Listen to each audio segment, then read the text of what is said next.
Imagine cheering for your favorite Hollywood star, only to find out they're a total nightmare behind the scenes. From screaming at directors to storming off sets, these icons weren't just dramatic on screen, they were the drama. This isn't reality TV, folks. It's real life in Tinseltown. Buckle up, because this list might just ruin your celebrity crush or make you love the chaos even more. Number 1. Ryan O'Neal, from heartthrob to Hollywood headache. Ryan O'Neal had the face of a dreamboat and the temperament of a ticking time bomb. America swooned for him in Love Story. But behind the scenes, Ryan was writing a very different script, one full of blow-ups, bust-ups, and burned bridges. His most infamous role, problematic dad. His daughter Tatum O'Neal didn't just throw shade, she launched a full emotional exposé. According to her, Ryan wasn't exactly father of the year, more like father of the meltdowns, and it wasn't just family. Ryan had a black belt in on-set conflict, sparring with co-stars like Ali MacGraw, and turning romantic drama with Farrah Fawcett into tabloid gold. If there was tension in the room, odds are Ryan brought it. Oh, and let's not forget the arrests, because nothing says leading man like getting busted for drug possession. The charming guy on screen started looking more like a cautionary tale. Ryan O'Neal went from America's sweetheart to Hollywood's maybe we don't call him back. A man who could steal your heart on screen and crush your spirit off it. Number 2, Dennis Hopper, the mad genius you didn't want at the party. Dennis Hopper wasn't just method, he was mayhem in a leather jacket. Brilliant, absolutely. But working with him felt like riding a roller coaster built by someone on acid. Known for showing up to set wired, wild, and wonderfully unreliable, Hopper turned film shoots into full-blown survival missions. On Apocalypse Now, director Francis Ford Coppola practically needed a separate crew just to manage Dennis. While the jungle was terrifying, Hopper's antics were the real danger. He argued with everyone. He partied harder than rock bands. He made chaos look like an art form. And yet his performances electric, which is probably why people kept giving him one more shot right before swearing they'd never do it again. Off-set, it didn't get any better. His friendship with Easy Rider co-star Peter Fonda went up in smoke, just like most of Hopper's bridges. Add in a few failed marriages, an addiction problem that could clear out a bar, and you've got yourself the ultimate Hollywood wildcard. Number 3, Shelley Winters, the diva who didn't come to play nice. Shelley Winters didn't just light up the screen, she set it on fire. A powerhouse of talent wrapped in a tornado of opinions, Shelley was the kind of woman who walked into a room and immediately made half of it nervous. Directors intimidated, co-stars bracing for impact. Shelley was brilliant, no doubt, but she had zero chill. She didn't just speak her mind, she practically shouted it from the Hollywood hills. And heaven help you if you crossed her. One of her most iconic clapbacks, calling Marilyn Monroe the most insecure person I ever met. Ouch. That wasn't just a burn, it was a 5-alarm fire. What started as friendship with Marilyn quickly turned into a full-blown Hollywood feud. Tabloids had a field day. And on set, Shelley ran a tight ship, her ship. She didn't collaborate, she commanded. Directors clashed with her, actors feared her, and PAs probably needed therapy after working a shoot with her. Number 4. Mickey Rooney, Hollywood's pocket-sized tyrant. He may have been pint-sized, but Mickey Rooney packed more drama than a soap opera marathon. Behind that boyish charm and million-dollar smile was a man who had to be the boss on screen, backstage, and probably at the craft services table. Mickey didn't just act, he took over.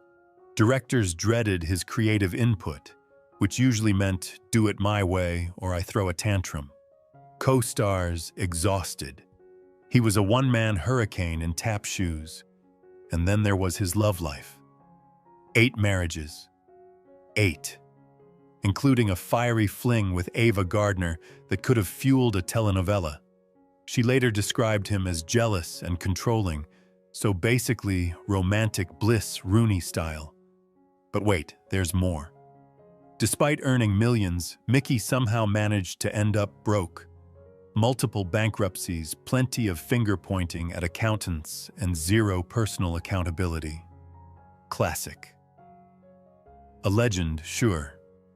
But working with him like juggling chainsaws blindfolded. Mickey Rooney was Hollywood's original lovable menace, a chaos machine in a bow tie. Number 5, Klaus Kinski, the human hand grenade of cinema. If Klaus Kinski was in your cast, two things were guaranteed: explosive performances and just plain explosions. Working with him was like lighting a match next to a gas leak. You never knew when he'd blow, only that he would. On set, Kinski didn't argue, he detonated. He screamed at directors, terrorized crew members, and made co-stars question every career decision they'd ever made. He was such a nightmare that Werner Herzog, the director, who actually kept working with him once, said he considered hiring a hitman. Yes, a hitman. That's not difficult. That's Netflix true crime level. Kinski didn't just think he was better than everyone else, he said it out loud. Constantly. His ego had its own trailer. And while his intensity made for unforgettable performances, it also made everyone else miserable. But the real horror came off screen.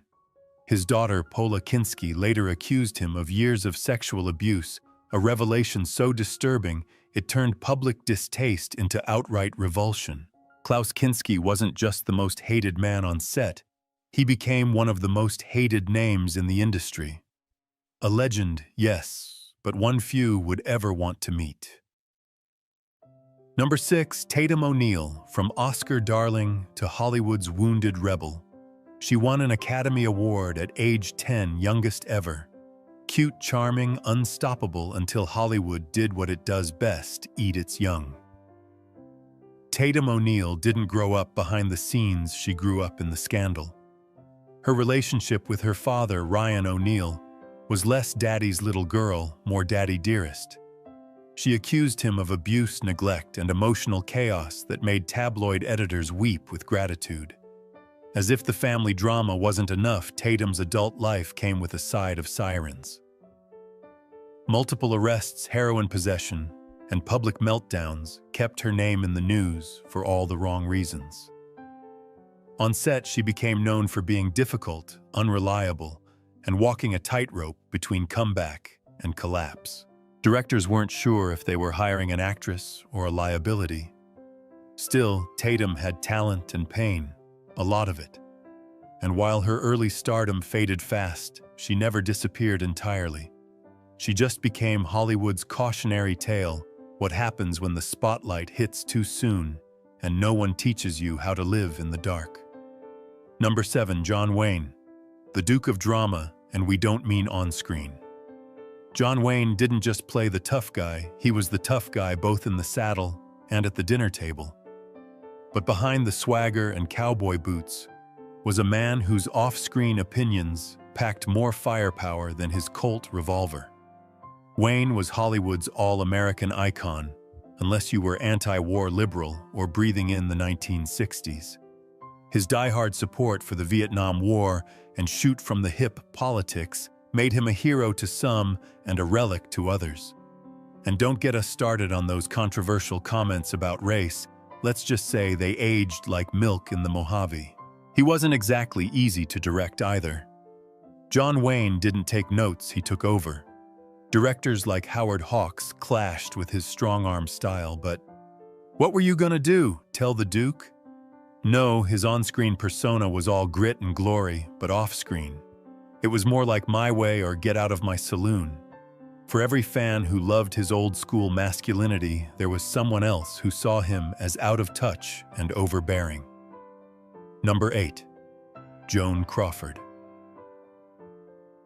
Queen of control and catfights. Joan Crawford didn't just chase perfection, she hunted it down in full glam with claws out.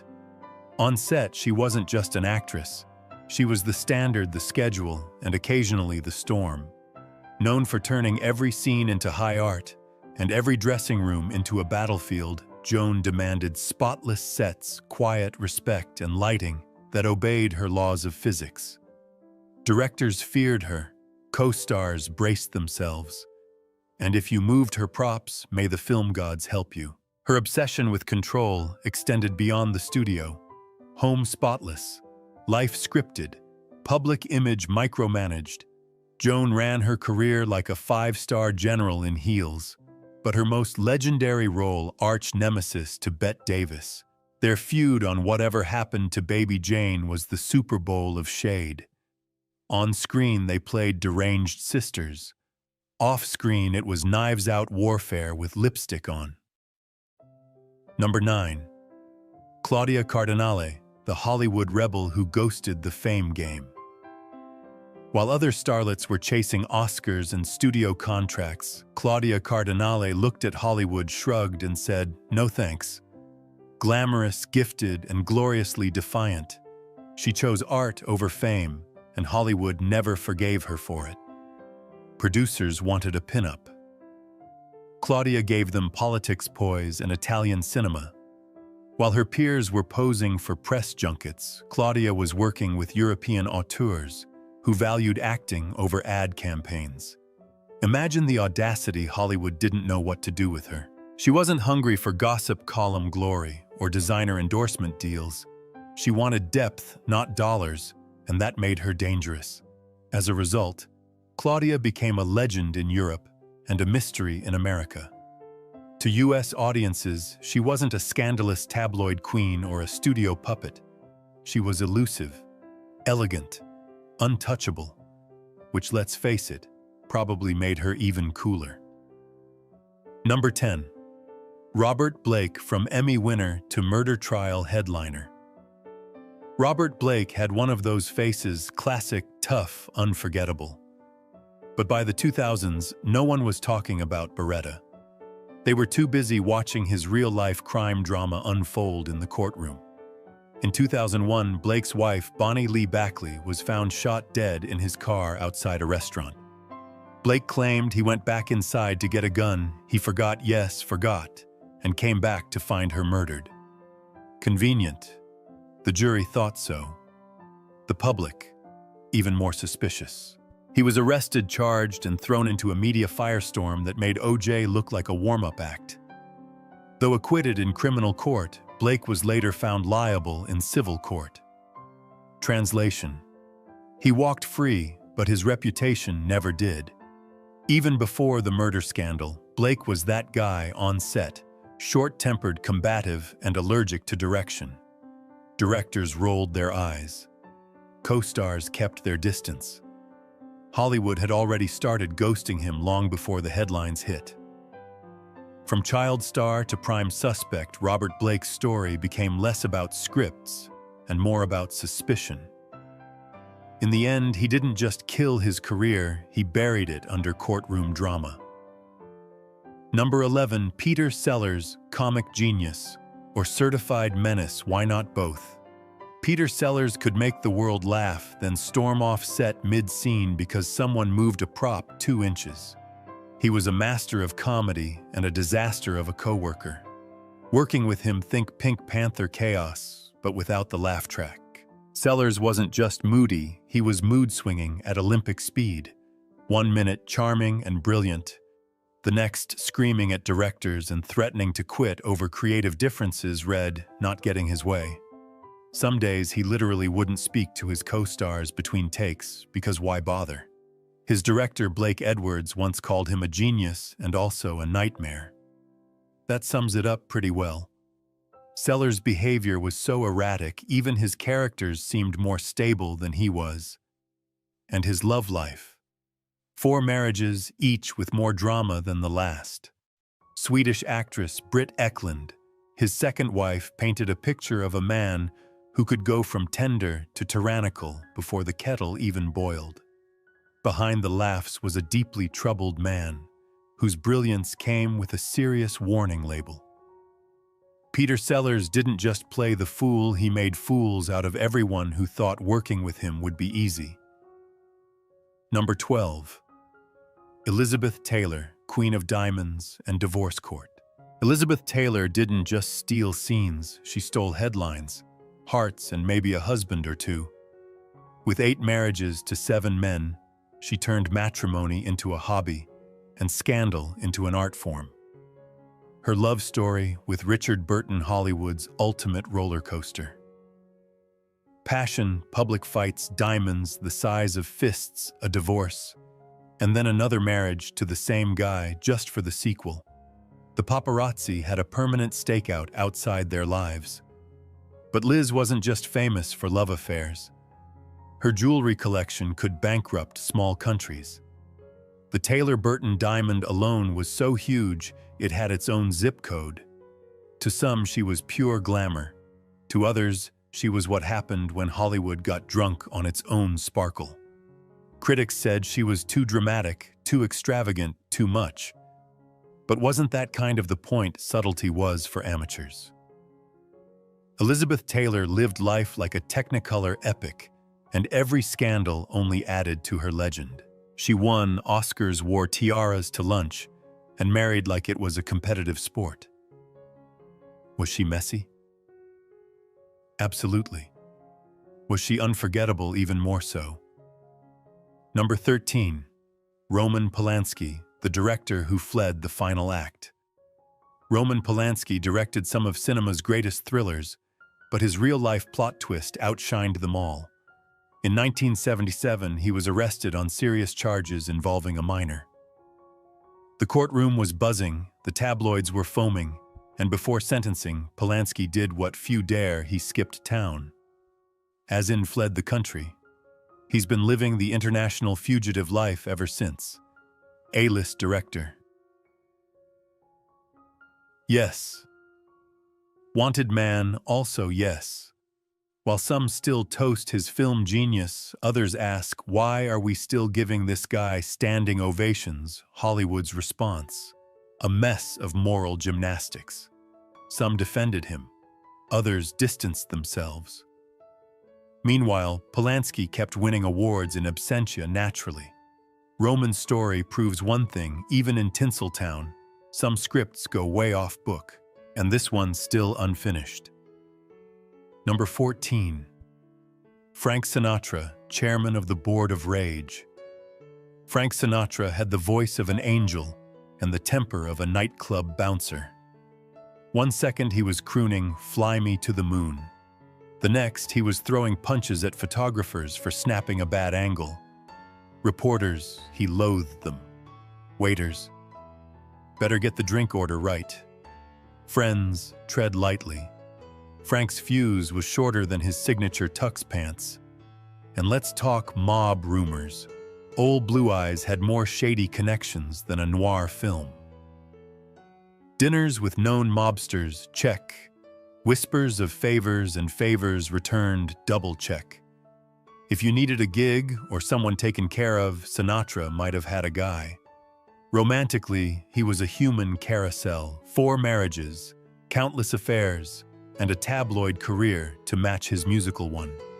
Sinatra loved hard-partied harder and left chaos in his wake. He may have done it his way, but it wasn't always the right way. Number 15. Lana Turner. The glamour girl with a body count. Almost Lana Turner had the looks of a goddess and the life of a tabloid fever dream. She wasn't just a star, she was an event. And nothing proved that more than the night her 14-year-old daughter stabbed Lana's gangster boyfriend to death. Yes, really. Johnny Stompanato was no boy. Next door, he was Lana's violent, mob-connected lover. After one too many explosive fights, Lana's teenage daughter Cheryl did what most Hollywood screenwriters wouldn't dare: grabbed a kitchen knife and ended the drama literally. The courts called it justifiable. The press called it juicy. Hollywood called it career-altering. Even before the blood hit the headlines, Lana had a diva rep that sparkled just as much as her gowns. She clashed with directors, demanded the best, and had little patience for amateurs. Difficult, maybe. High maintenance, absolutely. But she looked incredible doing it. Lana Turner didn't just star in movies, she lived one. Every scandal, every set meltdown, every heartbreak was headline material. And through it all, she stayed flawless. Because in Lana's world, drama wasn't a problem, it was the brand. Number 16. Jane Fonda. From Workout, Queen to Public Enemy #1. Before she was the high priestess of spandex and aerobics, Jane Fonda was busy ticking off half the country with one photograph. In 1972, she visited North Vietnam, plopped herself on an anti-aircraft gun, and earned the nickname Hanoi Jane. Overnight, she went from Oscar darling to national outrage. Veterans called her a traitor. Protesters burned her effigy. Hollywood divided between admiration and secondhand panic. Fonda insisted she was protesting the war, not the troops, but that picture. Let's just say nuance doesn't work well on magazine covers. And just when you thought she was done stirring pots, she reinvented herself as the queen of home fitness. Her aerobics tapes sold like hotcakes, while critics accused her of pushing impossible beauty standards. If you didn't hate her politics, you probably hated your thighs because of her. Number 17. Faye Dunaway. The diva who took method acting to war. Faye Dunaway didn't act, she descended. Commanding, brilliant, terrifying. Working with her was like lighting a match near gasoline, risky, explosive, and guaranteed to leave a mark. On the set of Mommy Dearest, she didn't just play Joan Crawford, she became her. Crew members swore she never broke character, which might explain the shouting fits, flying insults, and the lingering fear in everyone's eyes. Method acting, more like psychological warfare. Faye demanded perfection, and if you couldn't deliver, she'd deliver a tantrum instead. Directors dreaded her. Co-stars ducked for cover, and behind every award-worthy performance was a production team needing therapy.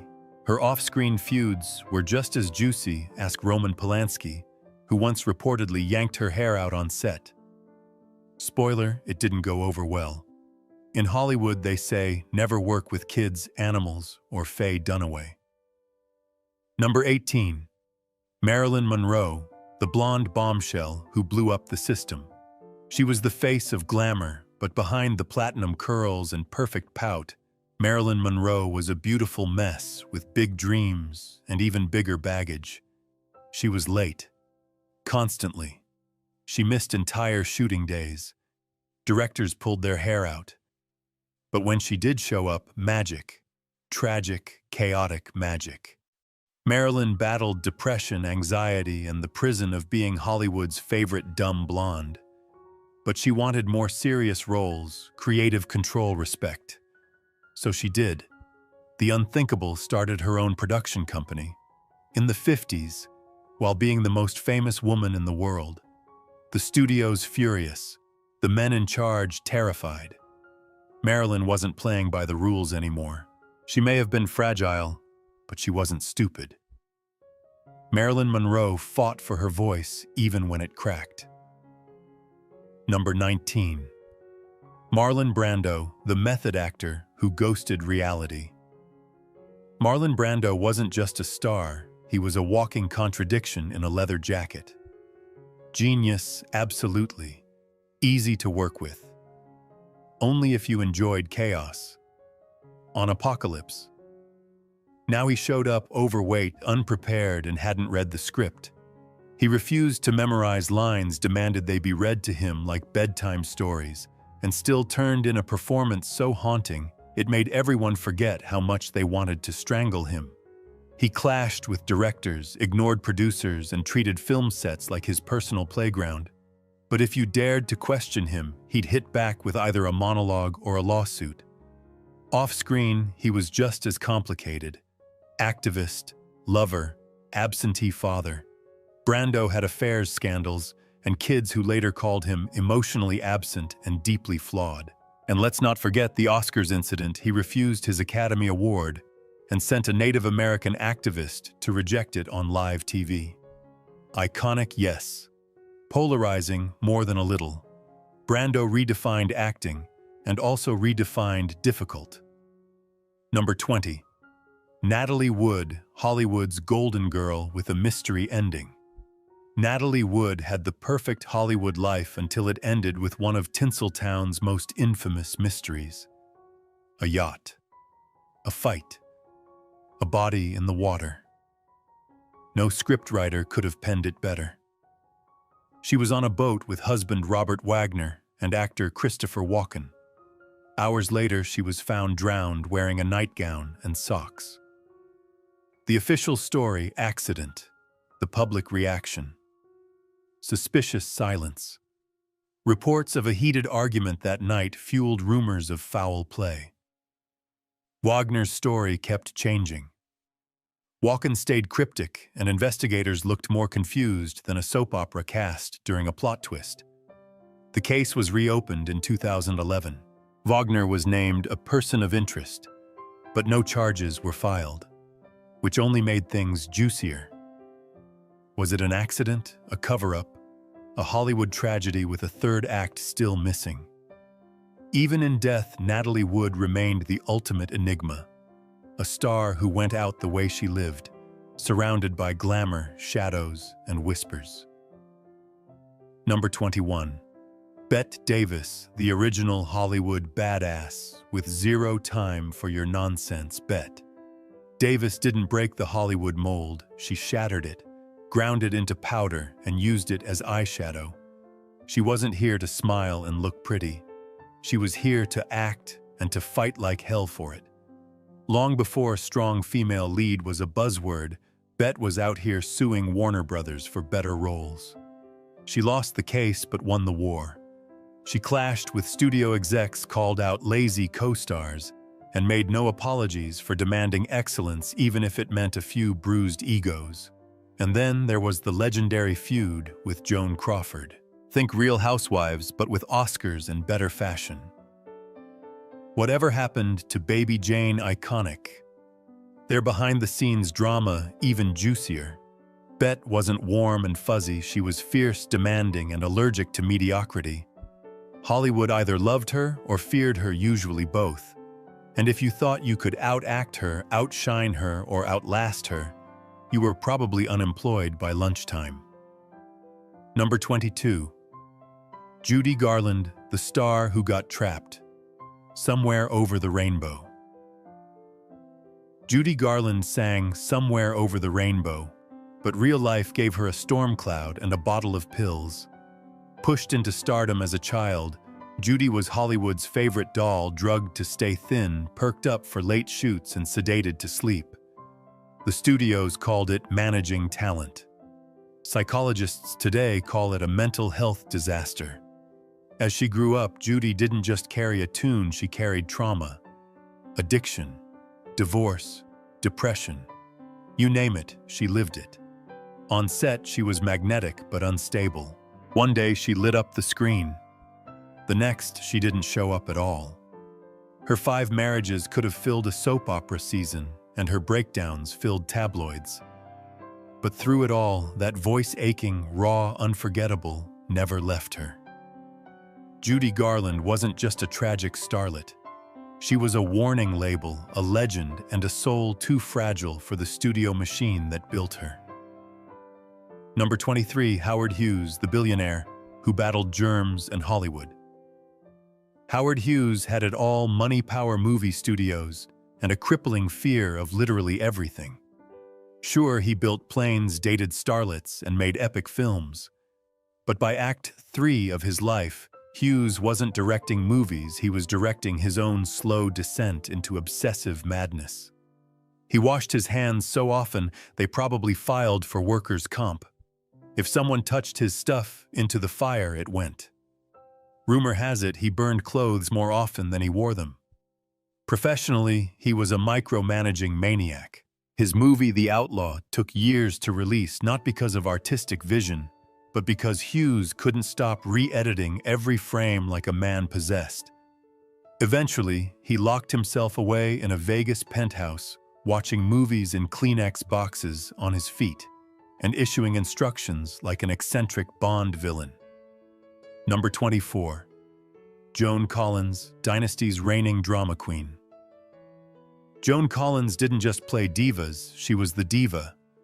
As Alexis Carrington on Dynasty, she served icy glares, sharp one-liners, and fashions so fierce it could wound. But behind the scenes, even spicier. On set, Joan had zero patience for sloppiness. She demanded perfection, sparkled under pressure, and if she didn't like you, you'd know it. Her feud with co-star Linda Evans was soap opera gold, just without the cameras rolling. The tension between them so thick you could cut it with a diamond earring. They'd go from slapping each other in scenes to not speaking at lunch, and yet, the show thrived on that real-life rivalry. Who says method acting doesn't work? Off-screen, Joan's personal life was a headline machine: 5 marriages, a few scandals, and enough juicy quotes to fill a tell-all. She didn't chase drama. Drama chased her in heels. Number 25, Charlie Chaplin, the silent genius who drove everyone loudly insane. Who do these stars think they are, gods among mortals, with Oscars in one hand and skeletons in the other? Hollywood's brightest faces have some seriously dark closets. From underage lovers to backstage brawls and diva-level meltdowns, we're peeling back the glitter to reveal the grime. Buckle up, because this isn't your grandma's celebrity gossip. This is the real Hollywood horror show with a punchline or two. Number 1, Bette Davis, eyes, attitude, and atomic shade. If looks could kill, Bette Davis would have wiped out half of Hollywood before lunch. Known for her piercing stare and powerhouse performances, Davis didn't just light up the screen, she set it on fire. Behind the scenes, she was part hurricane, part high priestess of no nonsense. And if your name happened to be Joan Crawford, well, duck. Her legendary feud with Crawford was less catfight and more Cold War. Davis once called her rival a vodka and Pepsi pusher who slept her way to the top, and that was on a good day. When filming, whatever happened to Baby Jane, the tension was thicker than stage makeup, and the behind-the-scenes battles were way juicier than the script. But Bette's intensity didn't come from nowhere. Her own father once told her to look at the stars and realize how insignificant she was. Talk about a motivational speaker from hell. That moment lit a fire under young Bette that never went out, and she spent her whole life proving just how significant she could be. She clashed with studio heads, battled sexist directors, and still managed to snag 2 Oscars. She once said, "I'll never retire while I still have legs and my makeup box." And honestly, we believe her. She probably took meetings in full glam at the dentist. Bette Davis didn't care if you liked her. She cared if you respected her. And by the time she was done, you didn't have a choice. Number 2, Jerry Lewis, the clown with a storm inside. To the world, Jerry Lewis was the king of goofy faces, flailing limbs, and chaotic comedy gold. But offstage, let's just say the real show was happening behind the curtain, and it wasn't always funny. He was half of the iconic Martin and Lewis duo, raised billions for charity, and inspired generations of comedians from Jim Carrey to Robin Williams. But Jerry also had a dark side that didn't fit into a punchline. While the audience roared, his family often winced. Lewis's youngest son, Joseph, spoke publicly about growing up in what sounded more like a psychological thriller than a sitcom, claiming years of emotional and physical abuse. The two were estranged when Joseph tragically passed away, and Jerry's reaction, a silence so loud it echoed through Hollywood. Behind the lights and laughter, Lewis battled demons of his own addiction, depression, even a suicide attempt. But every time the curtain rose, he switched on the smile and powered through the pain. "When I walk on stage, the pain disappears," he once said. It was either resilience or a very well-rehearsed illusion. Fans saw a genius in motion. His kids, not always. His critics, definitely not. Jerry Lewis was a man who could juggle jokes, but sometimes dropped the ball when it came to humanity. So was he a comic legend or a cautionary tale in clown shoes? Maybe both. Either way, he made us laugh sometimes to keep from crying. Number 3. Charlie Chaplin, the king of comedy and awkward age gaps. He made the world laugh in silence, but his love life was anything but quiet. Behind the iconic cane and mustache, Charlie Chaplin had a type young, very young. His first wife was still in her teens. So were the next. By the time he met Una O'Neal at just 17, Charlie was pushing 54. Hollywood gasped, but Charlie called it love and maybe a little fountain of youth fantasy. Una gave him 8 children, and Chaplin proudly showcased his growing brood like a red carpet trophy collection. The man loved being a father, especially when it helped him feel 30 years younger. At 73, he welcomed his last child. Not bad for someone who started in black and white. But all that glitter had a darker grain. Una, despite their long marriage, struggled with the isolation and pressure of being the wife of a legend. While Charlie basked in legacy and praise, she quietly faded later, battling depression and addiction. Chaplin left behind cinematic gold, but his personal life was a tricky script, part comedy, part cautionary tale. A genius, absolutely. A complex human with messy choices, even more so. Number 4. John Wayne, the Duke of Drama. John Wayne wasn't just a cowboy on screen, he was a showdown waiting to happen off it. Behind the swagger and spurs, Wayne had a sharp tongue and sharper opinions. While America saw him as the all-American hero, many of his Hollywood peers saw him as a walking argument. His political views were louder than a saloon brawl, and if you disagreed, you'd better duck. Just ask Clark Gable.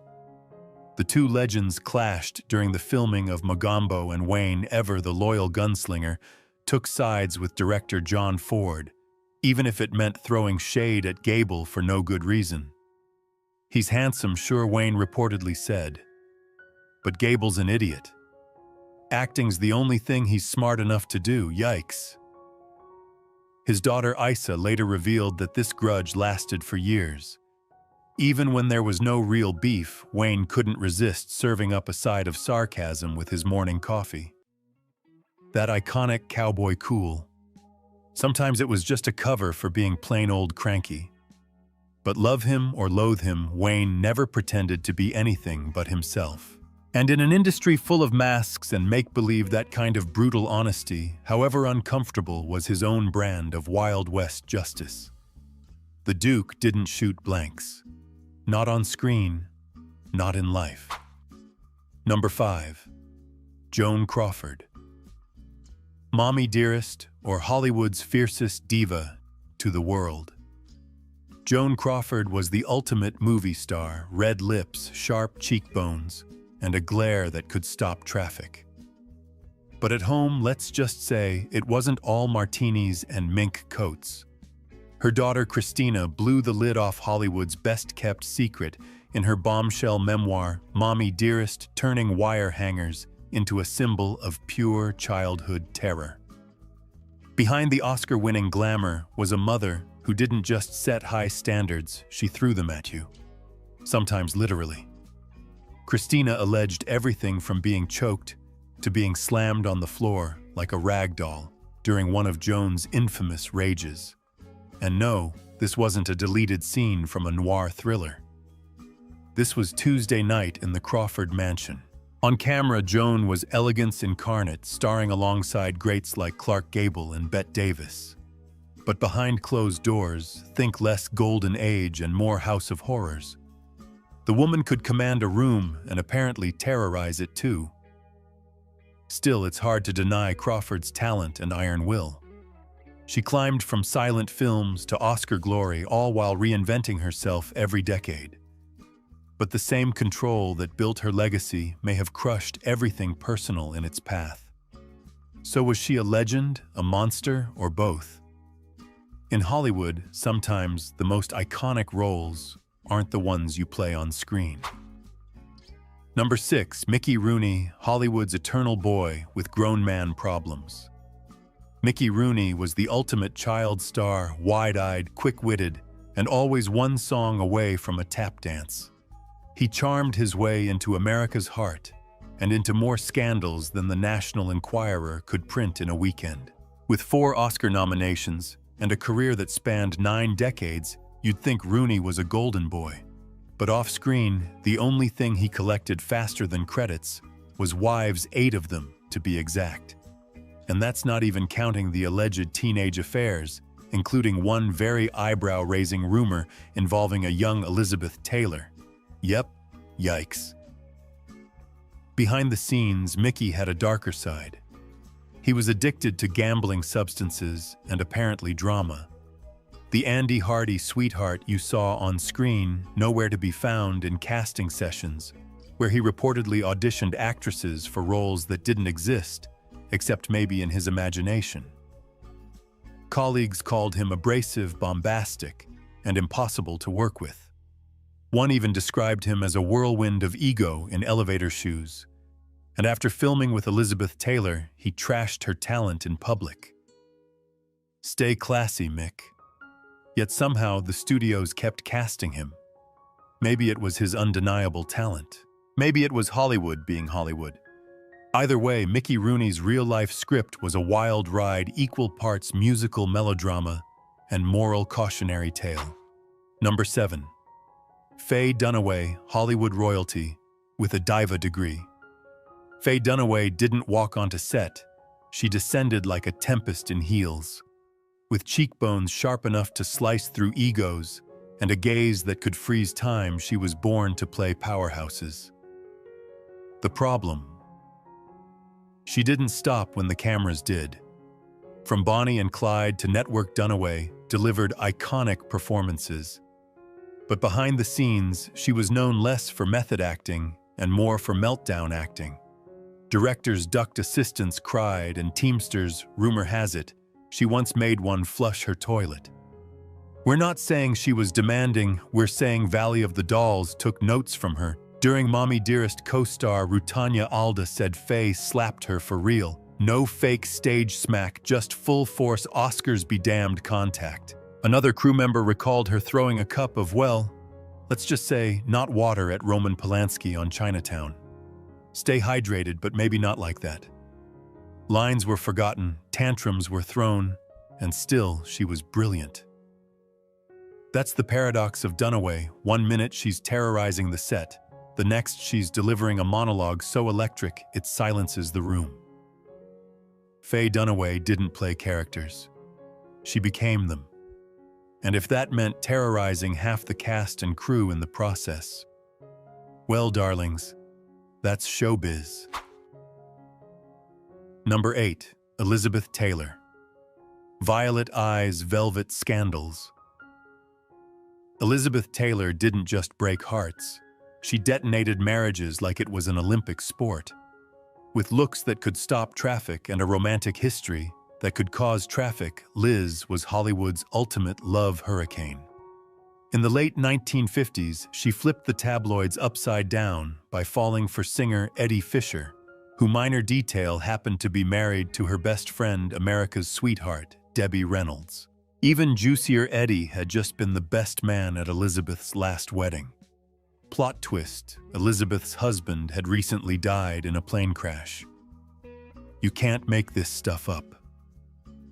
Debbie and Liz were childhood pals, but grief plus proximity equaled scandal, and soon enough, Fisher left Debbie for Liz, torching his career in the process.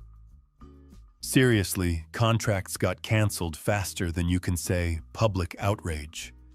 The Nation called her a homewrecker. She called it love, then divorced Fisher 5 years later. Because just as America was starting to forgive her, Cleopatra happened, and so did Richard Burton. Their on-set chemistry was so hot, it made ancient Egypt sweat.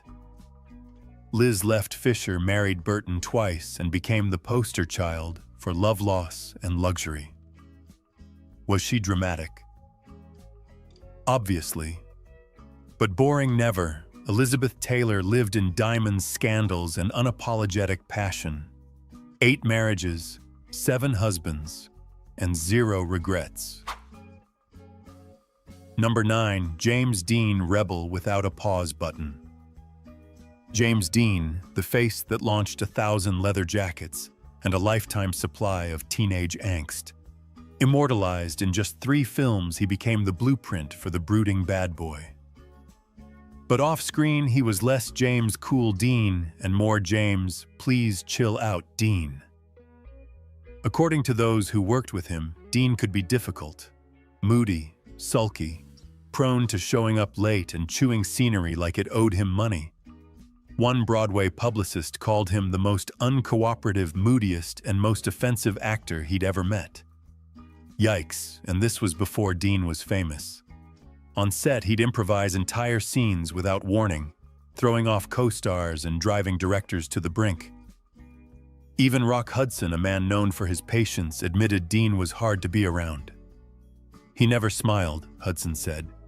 No manners. Oof. And yet people couldn't look away.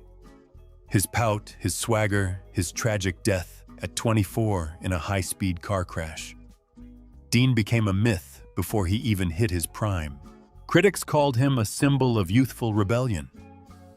Others said he was just really good at feeling sorry for himself in a tight t-shirt.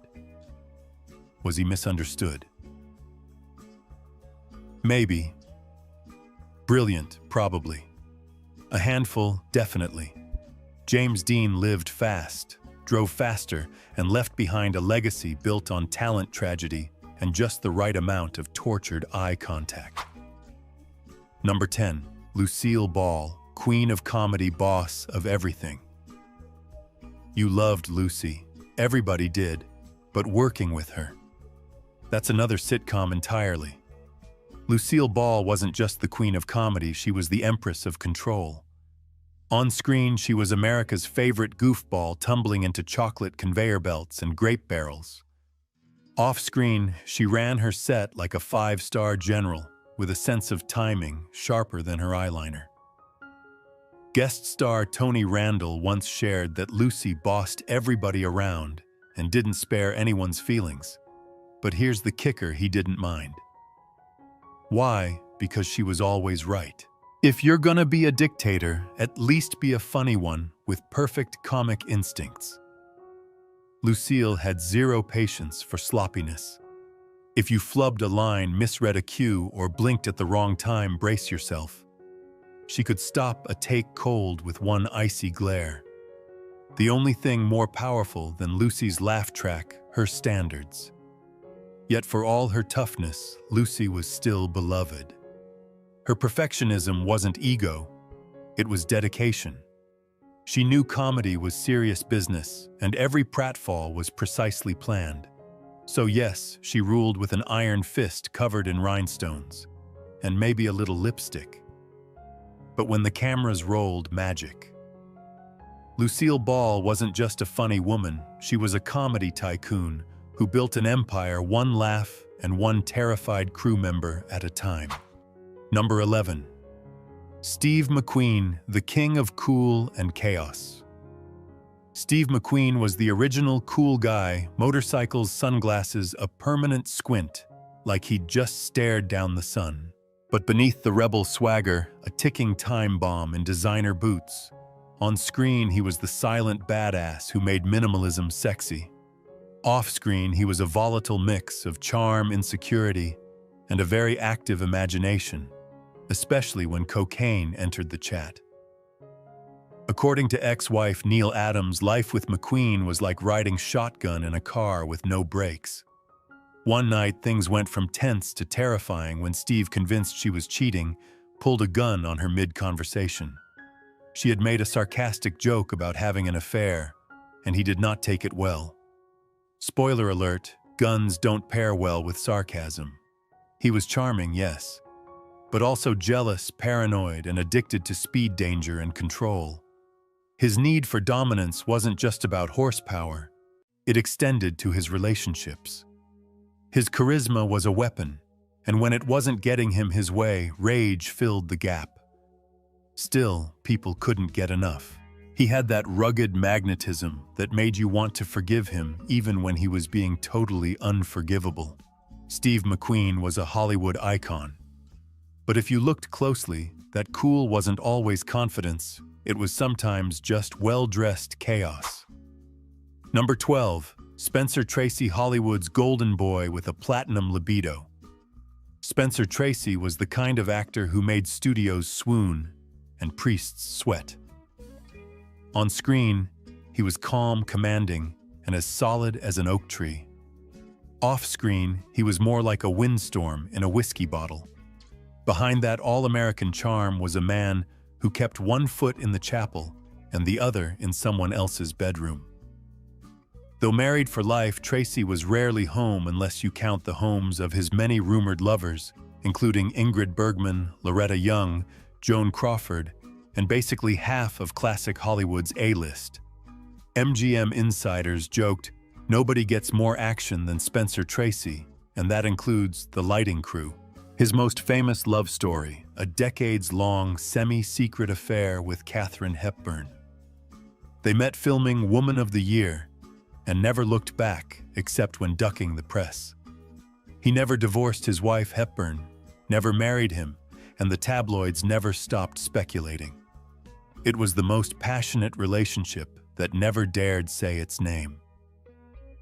But not every leading lady was enchanted. Irene Dunne, after fending off Tracy's persistent and unwanted advances, had to call in MGM's boss to tell him to back off. Classy. Spencer Tracy was a screen legend, sure. But behind the gravitas was a man torn between Catholic guilt and Hollywood temptation. Spoiler temptation usually won. Number 13. Errol Flynn, the swashbuckler who swung off script. Errol Flynn wasn't acting when he played charming rogues. He was the charming rogue, just with fewer sword fights and more courtroom dates. Flynn shot to fame as Hollywood's ultimate adventure hero, swinging from chandeliers and stealing hearts with a smirk that could melt steel. But by 1942, he wasn't dueling pirates. He was fighting statutory rape charges. Twice. Within 1 week. Yikes. The first accusation came from a teenage girl after a Hollywood party. Days later, 2 more charges were added, involving another underage girl and Flynn's yacht. That's right.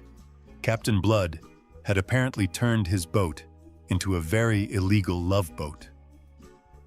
Of course, Flynn denied everything, and the studio spun it like a PR hurricane. His trial became tabloid gold, complete with screaming fans, a jury that may have been starstruck, and headlines that read like Pulp Fiction.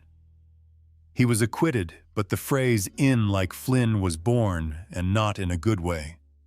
Ironically, while Flynn was dodging legal cannonballs, he was also trying to enlist in the military to prove his patriotism. But due to poor health, he was rejected. So instead, he acted out war heroism in films, while dodging real-life fallout back home. Number 14. Marlon Brando, method actor or master manipulator. Marlon Brando didn't just rewrite the rules of acting. He crumpled them up, set them on fire, and used the ashes to season his next scandal. To fans, he was the tortured genius of a streetcar named Desire and the Godfather. To those who knew him personally, he was less acting god and more emotional hurricane with a side of gaslighting. Just ask Rita Moreno. The EGOT-winning icon had a passionate on-again, off-again relationship with Brando for nearly a decade, filled with love betrayal and enough emotional whiplash to qualify as a contact sport. Brando's treatment drove her to the brink of suicide. Literally.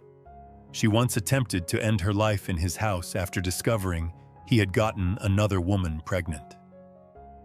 Subtlety, not his strong suit. And then there was Last Tango in Paris, the film that left co-star Maria Schneider traumatized. Years later, she revealed she felt used and humiliated by Brando and the director during an infamous scene. It became a textbook case of artistic ego steamrolling basic human decency. Brando was brilliant, yes, but with brilliance came chaos. He was manipulative, mercurial, and maddeningly seductive. Directors feared him, co-stars adored him or hated him, and studios just hoped he'd show up. Number 15, Frank Sinatra, the voice with a rap sheet. Old Blue Eyes wasn't just crooning about strangers in the night. He was the stranger your parents warned you about. Frank Sinatra, the velvet-voiced icon, had a swagger that could melt martinis and a rap sheet that could make a mobster blush.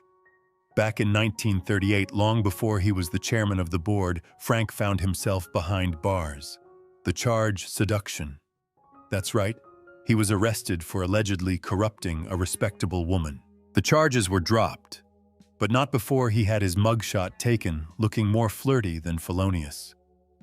Just when you thought it couldn't get spicier, a second arrest followed, this time for adultery. Turns out the woman he was wooing was already married. Sinatra spent a total of 16 hours in jail, which for him was probably just a long cocktail party without the cocktails. Oh, and the FBI. They had a 300-page file on him. Why? Because apparently screaming teenage girls at his concerts were a national threat. One anonymous tip even compared his fan hysteria to Hitler rallies. J. Edgar Hoover didn't like that vibe. And let's face it, Frank didn't love being watched either. Still, through all the drama, Sinatra sang, drank, and swaggered his way into legend status. Sure, he might have danced with danger, but he always did it his way. Number 16. Greta Garbo, the divine diva of Don't Talk to Me. Greta Garbo didn't just want to be alone, she insisted on it contractually, emotionally, and spiritually. The Swedish screen goddess was the queen of silent cinema, and apparently silent sets, too. Her icy beauty and aloof mystique made her a legend, but behind the scenes, let's just say Garbo didn't come with a warm welcome mat. Just ask poor Marion Davies, who made the classic mistake of trying to be friendly in Hollywood. One day Garbo visited Marion's set, sipped tea, watched a scene, smiled maybe. Marion, flattered and eager to return the favor, tiptoed onto Garbo's set, only to be met with DEFCON 1. "Who's on my set?" Garbo snapped. The director panicked. Marion fled, and Garbo followed up with an insult so cold it could frost a martini. "You're very funny. I didn't come to see you. I came to see a real actress." Ouch! That sound you hear is every ego in Hollywood shriveling like a day-old soufflé. Was she a genius? Absolutely. Was she just shy, debatable? Friends called her quirky. Others said complicated. But if you weren't on her extremely short list of approved humans, you were, in her own words, null and void. Greta Garbo didn't just vanish from the spotlight, she ghosted the entire industry. And honestly, that's kind of iconic. Number 17. Orson Welles, Citizen Kane of Chaos. Orson Welles wasn't just a filmmaker, he was a one-man cinematic earthquake. The genius behind Citizen Kane could direct, act, narrate, insult, you eat your lunch, and refuse to apologize all in the same sitting. Literally. Case in point, one afternoon in 1983, Richard Burton tried to introduce Elizabeth Taylor to Welles during lunch. Welles, mid-bite, simply said no. When asked why he snubbed the world's most glamorous couple, Welles shrugged. "I told him to go bleep himself." Classic Orson. He wasn't rude just for sport. He was an artist, or so he claimed between tantrums and unfinished projects. Studios feared him, producers avoided him, and advertisers paid him a fortune just so he'd maybe behave. Spoiler, he didn't. In conversations later published in My Lunches with Orson Welles, roasted fellow stars like he was hosting a celebrity burn night. Marlon Brando, a giant sausage. Bette Davis, ugly and overrated. Even Humphrey Bogart got flamed as a coward. No one was safe, not even his own films. He once described Citizen Kane as dollar store Freud. Sir, what Orson Welles was brilliant, bombastic, and breathtakingly blunt. He could charm a camera and alienate an entire crew. Was he misunderstood, mismanaged, or just magnificently messy? Probably all three. And that's why we still can't look away. Number 18. Humphrey Bogart, the tough guy who couldn't handle Casablanca. Humphrey Bogart was the king of cool, cigarette-dangling, collar-popped voice like gravel soaked in bourbon. But while Casablanca made him immortal behind the scenes, Bogey was less, "Here's looking at you, kid," and more. "Don't talk to me, I'm brooding." During filming, Bogart was knee-deep in personal chaos. His third marriage was crumbling. He had a bottle practically glued to his hand, and to make matters worse, his leading lady Ingrid Bergman was taller than him. Solution cushions. Lots of cushions. That iconic cafe romance shot with Bogey sitting on invisible furniture. He barely spoke to Bergman between takes, preferred playing chess alone, and regularly clashed with director Michael Curtiz. Imagine filming one of cinema's greatest love stories while silently resenting everyone around you. Method acting, or just a really bad week. But let's not forget his Hollywood exit strategy, leaving his wife for 19-year-old Lauren Bacall while he was 45. Classy. The age gap didn't bother Bogart, but it did raise a few perfectly arched 1940s eyebrows. Number 19. Joan Crawford, glamour queen or nightmare. In Pearls, Joan Crawford had cheekbones sharp enough to cut glass and a stare that could send grown men running for the hills. On screen, she was the definition of old Hollywood glam. Off-screen. Let's just say Mommy Dearest wasn't a work of fiction, it was a warning label. To the public, she was elegance, power, and perfect posture. To her adopted daughter, Christina, she was a whirlwind of wire hangers, perfectionism, and parental mayhem. That memoir, it didn't just ruffle feathers, it set the whole feather industry on fire. Christina described being choked, beaten, and berated by a woman who could cry on cue and terrify you with a raised eyebrow. Joan didn't do gentle. She did discipline, served chilled with a martini on the side. Behind the Academy Awards and the magazine spreads was a woman obsessed with Image One who scrubbed her children's lives spotless to match the floors of her mansion. Christina's account turned the phrase, "no wire hangers," into a cultural thunderclap and a Halloween costume staple.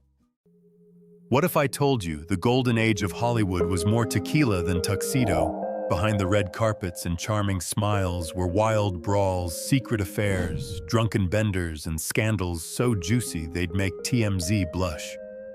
These stars weren't just famous, they were feral. They broke laws, broke hearts, and sometimes the whole damn industry. Buckle up, Buttercup. We're diving headfirst into old Hollywood's messiest, sexiest, most unhinged legends. And trust us, your grandma's favorite matinee idol was probably a menace. Number 1. Marlon Brando, the method, the madness, the meltdown. Marlon Brando didn't just act, he detonated. He stepped onto the screen like a thunderstorm in a leather jacket and mumbled his way into cinema history. A Streetcar Named Desire wasn't just a movie, it was Brando setting fire to the old rules of acting, and Hollywood just stood there mesmerized holding a fire extinguisher. But for all that genius, Brando was one walking, brooding, emotionally unstable volcano. One minute he was reinventing performance. The next he was sabotaging a set, a relationship, or his own career. He had more lovers than award nominations, and that's saying something. Men, women co-stars, waitstaff, you name it. Brando didn't have a type. He had an orbit. His love life was a Greek tragedy, his family life full-blown Shakespeare. His son Christian shot and killed his sister's boyfriend. His daughter Cheyenne later died by suicide. Brando was gutted. He withdrew, gained weight, and wore caftans like emotional armor. He clashed with studios, ghosted directors, and literally refused his Oscar for The Godfather. Sent a Native American activist in his place and then peaced out. Iconic, yes. Petty, also, yes. He was brilliant and exhausting. Friends said he could be deeply kind or cold as ice, sometimes in the same sentence. He once said, "I'm not sure I'm a human being." Fair, because most humans don't explode every relationship they touch and still get cast in blockbusters. Brando lived like a man allergic to rules, peace, and possibly pants. But when the camera rolled, everything made sense. His pain, his rage, his passion, they weren't just acted, they were him. Marlon Brando didn't play characters, he channeled them. And sometimes, he couldn't turn them off. Number 2, Clark Gable, the king with a crown of scandal. Clark Gable was the king of Hollywood. The jawline chiseled, the voice like bourbon and gravel, the swagger off the charts. On screen, he was Rhett Butler, cocky, charming, irresistible. But behind the scenes, let's just say this king ruled over a kingdom of cover-ups. Gable had that old-school charm, but his private life was less gone with the wind, more gone with the evidence. The biggest bombshell, Loretta Young. In the 1930s, during filming of Call of the Wild, Gable allegedly assaulted her. She got pregnant. The studio went full panic mode. Loretta disappeared for months, gave birth in secret, and then adopted her own child. Classic Hollywood damage control, equal parts chilling and outrageous. Meanwhile, Gable played the ultimate leading man on screen and off. Married women, no problem. Studio starlets. Practically a hobby. He was a one-man HR nightmare. But MGM had his back. Always. One insider put it best, you just had to keep the press fed and the police out of it. That's not PR, that's witness tampering with a side of martinis. To the public, he was the fantasy, strong, silent, unshakable. But in reality, Gable was messy, magnetic, and totally untouchable. He left behind more broken hearts and studio payoffs than most stars could rack up in 10 lifetimes. Sure, he gave us unforgettable characters, but he also reminded us that Hollywood's golden glow often hides a very dark shadow. Clark Gable was a legend, no doubt. But legends don't always wear white hats. Sometimes they wear a smirk and let the studio clean up the ashes. Number 3. Errol Flynn, Hollywood's original hot mess in a velvet cape. If James Bond and a frat party had a baby, it'd be Errol Flynn. Swashbuckling hero by day, scandal magnet by night. Flynn didn't just play pirates, he was one. With his razor-sharp jawline, British accent, and that devil-may-care glint in his eye, he swung into Hollywood like a wrecking ball in tight pants. Fans saw a dashing rogue. But behind the scenes, total chaos. Flynn partied like prohibition never happened. Booze women, more booze, some swords, maybe espionage. Yes, espionage. Some folks whispered he had ties to Nazi agents. He denied it. But let's be real, if anyone in 1940s Hollywood was double-crossing in a tuxedo while drunk, it was probably Flynn. In 1942, things hit the fan. He was charged with statutory rape by 2 teenage girls. He got acquitted, but his reputation torched. Still, Flynn leaned into the chaos. His mansion was reportedly rigged with peepholes and two-way mirrors, like a Bond villain's Airbnb. He once bragged, "I like my whiskey old and my women young." Yeah, that didn't age well. Rumors swirled about drug smuggling and international mischief. But Flynn just kept drinking, smirking, and setting fire to whatever bridges remained. By 50, his liver waved a white flag and his body gave out, ravaged by years of living like a rolling stone with a sword. Flynn didn't just break the rules, he chased them down in a sports car and ran them over while winking at your girlfriend. Legend, absolutely. Role model, God no. Number 4, Charlie Chaplin, the tramp with a type. Charlie Chaplin made the world laugh without saying a word. But behind that bowler hat and iconic mustache, things got real weird real fast. He wasn't just the king of silent film, he was also the king of questionable dating choices. Chaplin had a thing for teenage girls, like an actual pattern. At 35, he married 16-year-old Lita Gray. Gross absolutely, legal barely, romantic not even close. Lita later called the marriage a living nightmare packed with control manipulation and more drama than a daytime soap. Then came actress Joan Barry, who claimed Chaplin fathered her child. The court ordered him to pay child support, even after blood tests proved he wasn't the dad. Let that sink in. Chaplin got hit with a bill for a baby that wasn't his. Tough break, tramp. But wait. There's more. During the Red Scare, Chaplin was labeled a communist sympathizer. The US government basically ghosted him. While traveling in 1952, America said, "Nah," and banned him from coming back. Harsh. Still, through scandal and exile, Chaplin insisted, "I'm just a clown." Yeah, well, a clown with a god complex, a habit for underage brides, and a whole FBI file. His films were genius, his timing impeccable, but his private life, yikes. The man who made millions laugh couldn't stop his personal life from becoming a full-blown circus. Hollywood covered for him for a while. But when the curtain pulled back, Chaplin's legacy came with an asterisk and a whole lot of side-eye. Number 5. Robert Mitchum, Hollywood's chillest criminal. Robert Mitchum wasn't acting cool, he was cool. He strolled into Hollywood like he'd just woken up from a nap and didn't care if the cameras were rolling. With that sleepy glare, gravel voice, and whatever man attitude, Mitchum made rebellion look like a fashion statement. And boy, did he live it.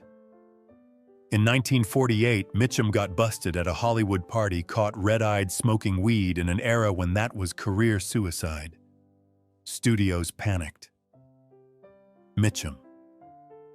He shrugged and said, "It's just like being busted for holding a beer." Then did jail time like it was jury duty. When he got out, his star power somehow went up. Only Mitchum could turn a mugshot into a headshot. He wasn't just a stoner with swagger. Mitchum had fists and wasn't afraid to use them.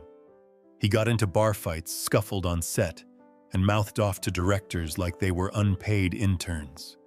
Producers tried to wrangle him. Good luck. He once famously said, "The only difference between me and my characters is I don't shoot people." Comforting. But here's the kicker, audiences loved it.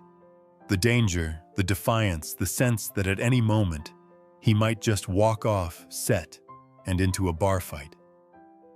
Hollywood tried to tame him, and he just leaned back, lit a cigarette, and smirked.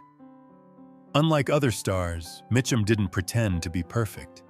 He didn't hide his chaos behind a PR team. He owned it. And somehow, that honesty mixed with a dash of don't care energy made him immortal. Robert Mitchum wasn't built for Hollywood. He just made it his bar stool. Number 6, George Reeves, the Superman who couldn't be saved. He wore the cape. He stood for truth, justice, and the American way. But off-screen, George Reeves was less Superman and more film noir protagonist, brooding, paranoid, and very, very dead. In the 1950s, Reeves became America's first Superman. Kids adored him. Parents approved. He was clean-cut, square-jawed, and probably made of steel or at least really tight spandex. But behind the costume, trouble. Lots of it. In 1959, Reeves was found dead in his bedroom. Gunshot wound to the head. Ruled a suicide. Case closed. Except almost no one believed it. And honestly, can you blame them? Reeves had been tangled in a steamy affair with Toni Mannix, the wife of a powerful MGM exec with mob connections. When he dumped her for a younger woman, weird stuff started happening. Friends said he felt watched, followed, threatened, like someone had kryptonite and a grudge. The night he died, guests were downstairs when they heard the shot. But nobody heard footsteps. The gun had no fingerprints, no powder burns on Reeves's hands. Oh, and the bullet trajectory, suspiciously un-Superman-like. Rumors flew faster than a speeding bullet. Was it a jealous lover, a mob hit, a Hollywood cover-up? Or did Reeves, crushed by typecasting and depression, really pull the trigger himself? We may never know. But the mystery turned the Man of Steel into a symbol of something darker. What happens when fame fades and the mask starts to crack? Reeves wanted out of Hollywood. Instead, he left it with one of its greatest unsolved cases. His death was so messy, so eerie, it made tabloids salivate and conspiracy theorists foam at the mouth. As one reporter put it, Superman was supposed to save people, but no one saved him.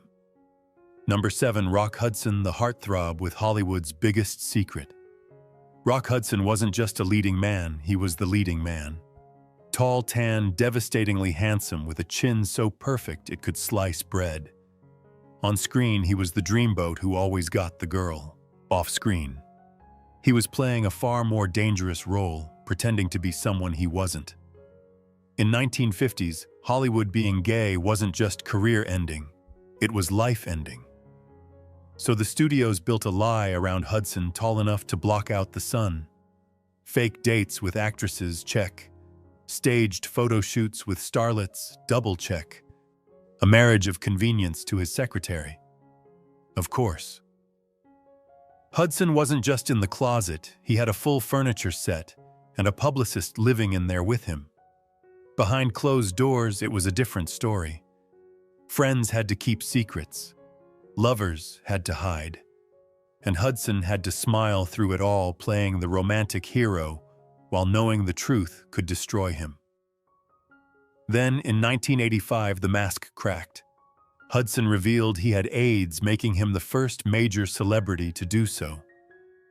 The news hit like an earthquake. America gasped. Hollywood froze. The public who once adored him didn't know whether to feel betrayed or heartbroken. Suddenly, the golden boy was the face of a terrifying epidemic. But that confession changed everything. Hudson's bravery forced the media and the nation to stop whispering about AIDS and start talking. He put a human face to a crisis that had been swept under the red carpet. He died that same year. But his final role, truth-teller, groundbreaker, real man, may have been his most heroic. Rock Hudson was a legend, a lie, and finally a legacy. Number 8, Tab Hunter. The teen dream living a Hollywood lie. In the 1950s, if you were a teenage girl, your locker door probably had one face on it. Tab Hunter.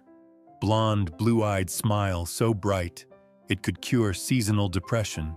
He was the poster boy for clean-cut, all-American masculinity. But there was a twist, a big one.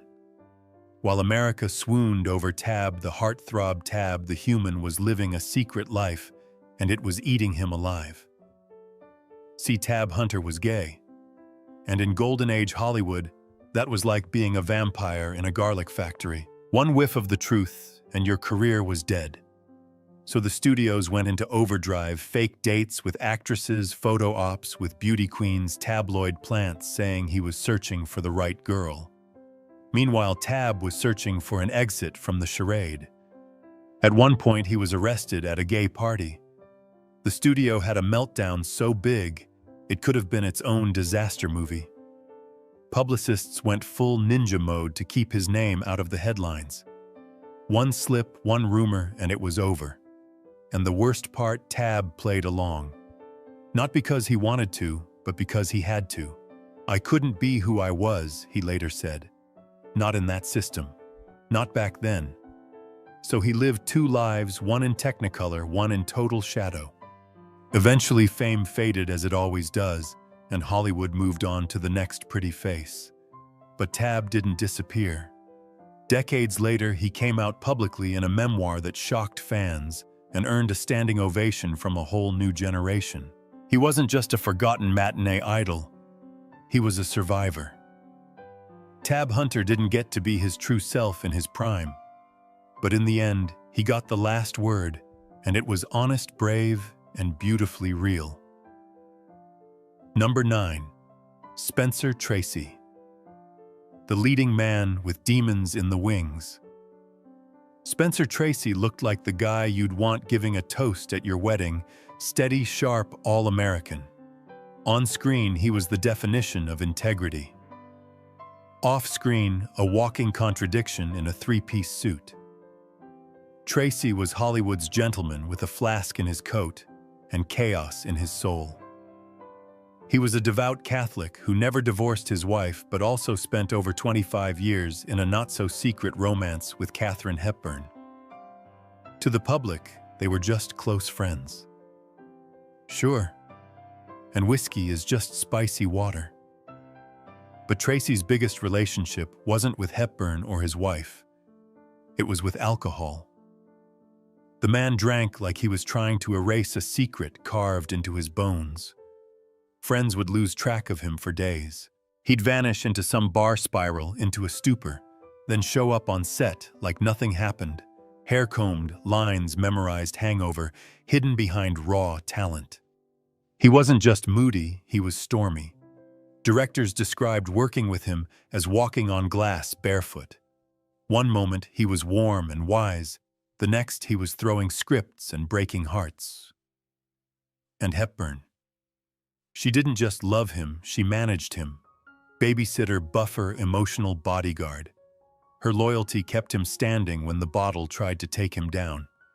But the saddest part, Tracy knew exactly what he was.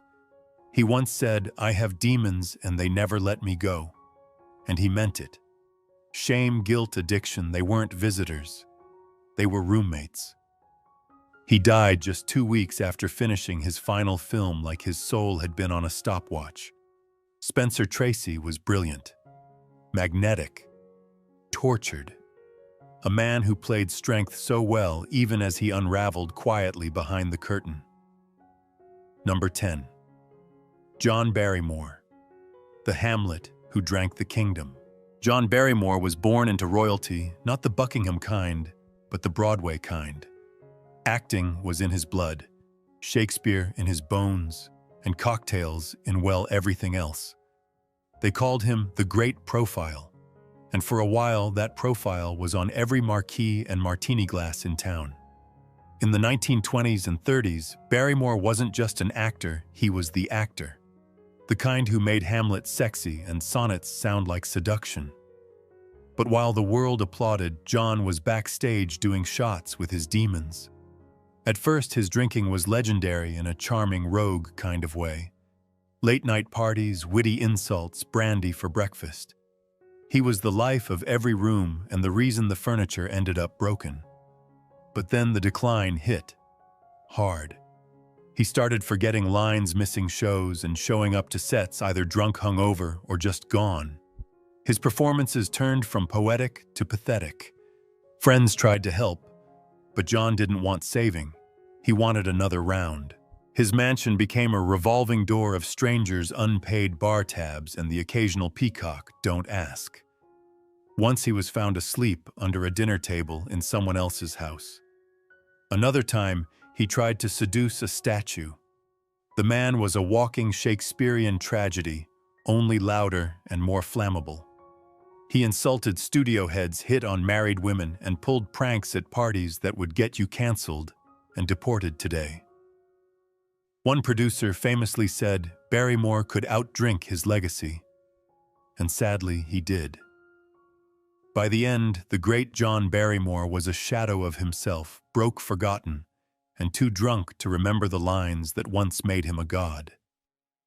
He died in 1942 at 60. The world lost a legend. The liquor stores lost a customer.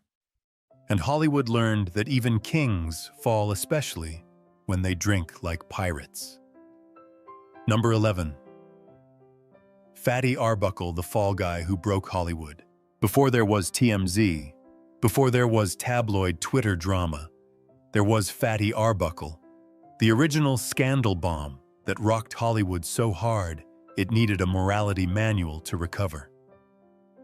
Roscoe Fatty Arbuckle was huge, and not just in size. He was one of silent cinema's biggest stars, a slapstick genius and close buddies with Charlie Chaplin. Audiences loved him. Studios banked on him. He was the jolly giant of early Hollywood until one party flipped the script. In 1921, Arbuckle threw a wild bash at a San Francisco hotel. Booze flowed, prohibition be damned, jazz blared, and guests partied like no one was watching. But someone was. Actress Virginia Rappe ended up dead. Arbuckle was accused of rape and manslaughter.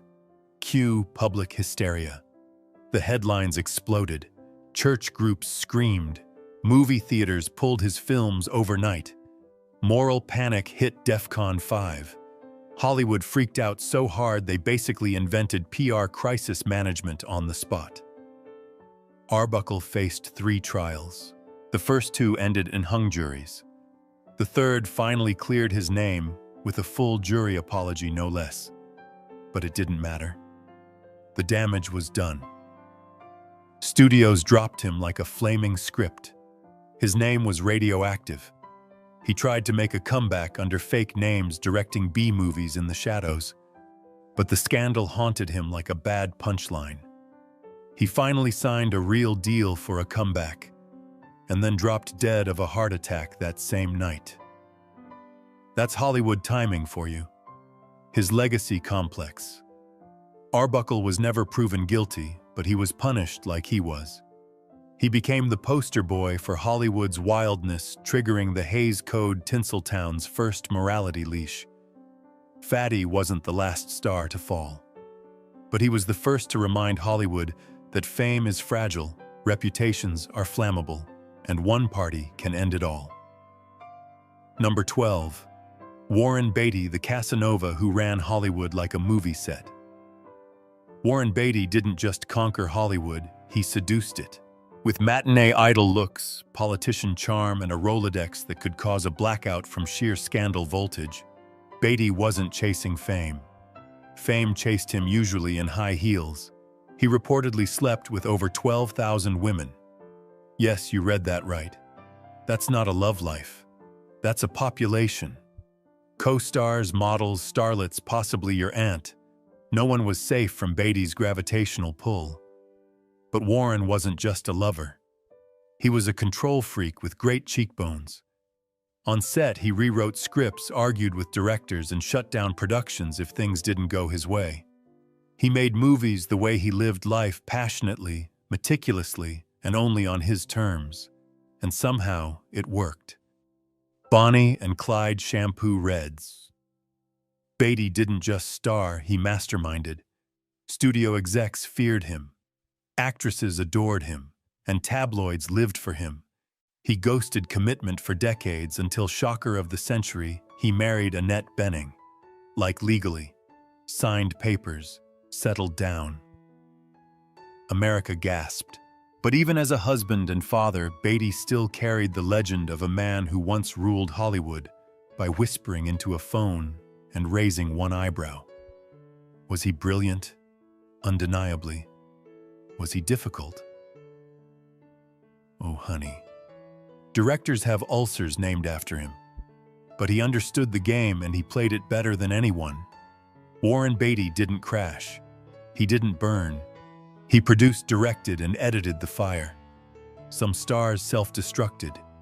Beatty simply outlasted them. In the end, he wasn't just a player in Hollywood's story. He helped write the damn script. Number 13. Tony Curtis, Hollywood's Prince of Pleasure and Powder. Tony Curtis didn't just arrive in Hollywood, he slid in like a Cadillac on a red carpet. With movie star looks, Bronx swagger, and a grin that could melt morals, he wasn't built for the silver screen, he owned it. From Some Like It Hot to Spartacus, Curtis was everywhere. He had the charm of Sinatra, the energy of a golden retriever, and the libido of a rock concert. According to him, he slept with hundreds of women, including Marilyn Monroe. Modest, never. Believable, unfortunately, yes. But Tony wasn't just chasing women, he was chasing the high. Fame, attention, adoration, and eventually drugs. Lots of them. By the 70s, Curtis was snorting cocaine like it was breakfast cereal. Heroin followed. And reality. That got blurry. He once said, "If you remember the 70s, you weren't really there." And I barely was. At least he was honest. Curtis burned through 6 marriages and 6 kids, including Scream Queen Jamie Lee Curtis, who later opened up about how emotionally distant her dad was. One daughter claimed he cut her out of his will entirely, like not even a toaster. Directors grew tired of his tantrums. Producers avoided his parties. His career, once unstoppable, started tripping over its own excess. But even when he was falling apart, Tony stayed entertaining. On talk shows, he was equal parts charming, chaotic, and wildly self-aware. He knew he'd turned his life into a circus, he just couldn't always find the exit. "I was the ringmaster," he said, "and sometimes I forgot where the lions were." Tony Curtis lived fast, talked faster, and crashed. But he never stopped performing even when the spotlight started to dim. Number 14. Mickey Rooney, Hollywood's wildest child, never grew up. Before Macaulay Culkin, before Lindsay Lohan, there was Mickey Rooney, the original child star, the human firecracker, the kid who ruled Hollywood before he could legally drive. At one point, he was the highest-paid actor in America. Not bad for someone who still needed a note to skip school. In the 1930s and 40s, Mickey was everywhere, singing, dancing, charming audiences as Andy Hardy, the all-American boy next door. But here's the twist, he never stopped being that boy. Ever. Even when he was 60, broke drunk and on his 8th marriage. Yep, 8 marriages, including one to Ava Gardner, because why not crash a goddess-level relationship before lunch? Rooney didn't just love women, he collected them. But relationships were just one part of his storm. Gambling. Oh yeah, he blew through millions faster than a Vegas slot machine with a grudge. And it wasn't just casinos. Mickey owed money to people you don't want to owe money to. Think broken kneecaps and whispers in the dark. His later years, a slow-motion car crash. He accused his own stepson of abuse and financial theft. Trusted the wrong people. Got robbed blind. The kid who once had the world in his pocket died fighting for control over what little he had left. And yet he never stopped performing. Film, TV, stage, talk shows. Into his 90s, Rooney was still booking gigs, still cracking jokes, still trying. Like if he stopped moving, the silence would swallow him. "I never had a childhood," he once said. "I just had a career." And that career never let him go. It raised him, chewed him up, and kept him on life support with applause. Mickey Rooney wasn't just a cautionary tale. He was a lifetime subscription to fame and all its fine print. Number 15, James Dean, the rebel who hit the gas and never looked back. James Dean lived like a spark, bright, wild, and gone before anyone could catch him. With just 3 films, he didn't just become a movie star, he became a damn myth. Brooding eyes, cigarette in hand, collar popped like he was allergic to authority. Dean was the blueprint for teenage rebellion, before teenager was even a marketing category. He wasn't acting angsty, he was angsty. On screen and off, Dean radiated the kind of tortured charisma that made directors swoon and parents nervous. He raced cars like he was late to outrun fate, and spoiler alert, fate doesn't pull over. Dean didn't just like danger, he flirted with it. Drove too fast, took... Welcome to Hollywood, a land of big smiles and hidden secrets. Think actors only drink green juice and give TED Talks, think again. Behind the scenes, there are slaps, scandals, and stories that make TMZ look like a bedtime story. From on-set fights to off-set nightmares, these stars don't just break hearts, they break rules. Buckle up, this isn't your grandma's Walk of Fame. Number 1. Faye Dunaway. Beauty, brilliance, and just a sprinkle of pure chaos. She wasn't just a movie star, she was a hurricane in heels. On screen, Dunaway was electric, unforgettable, magnetic.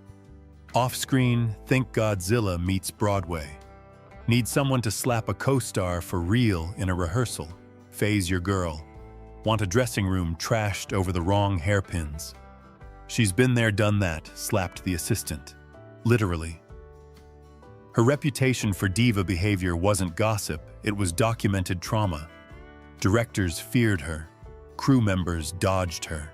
At one point, Dunaway got fired from her own Broadway comeback Tea at 5 for creating such a toxic environment, they probably needed hazmat suits to clear the stage. And then there's the bathroom story. According to Easy Rider's Raging Bulls, Faye allegedly had a thing about not using toilets. Trash cans were her vibe. Legend has it she once threw a cup of liquid gold. Red urine at Roman Polanski during a fight on Chinatown. She denies it. But let's be honest, are we surprised? Even James Woods, no stranger to chaos himself, said working with Dunaway was like surviving a war zone. And when Bette Davis, queen of difficult, calls you the most impossible person in Hollywood, girl, that's a crown no one wants. But here's the twist, she's still iconic. Because Network Bonnie and Clyde Chinatown, those weren't just films. They were firestorms, and Dunaway was the match. Faye Dunaway wasn't just difficult.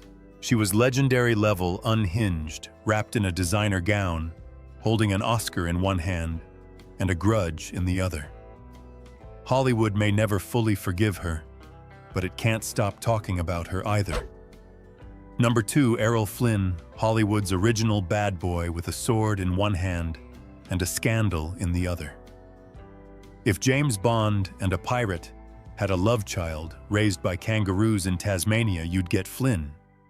He swashbuckled his way through early cinema with a grin, a cape, and absolutely zero regard for rules, relationships, or legal limits. Expelled from school at 17, he dabbled in everything from diamond smuggling to pearl diving before deciding, why not try acting? They pay you to lie, right? Next thing you know, he's cast as a rebellious heartthrob in Captain Blood, and boom, Hollywood had its newest trouble magnet. But while the cameras loved him, real life wasn't scripted. Flynn racked up a reputation for partying harder than a frat house during spring break. The man drank like it was cardio-womanized, like it was a career, and laughed in the face of consequences until 1942, when things got very, very real. He was hit with serious accusations of sexual assault by 2 underage girls. The tabloids went nuclear. The courtroom drama was a circus. Fans wore "I'm with Flynn" buttons. And somehow, he was acquitted. But the public never forgot. In like Flynn wasn't just a catchphrase, it became a warning label.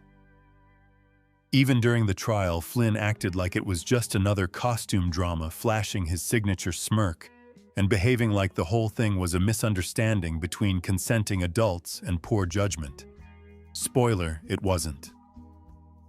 Errol Flynn was everything Hollywood loves and fears: wildly charismatic, deeply reckless, and proof that fame can be both a spotlight and a shield. He died young, of course, because how else was this going to end? A legend.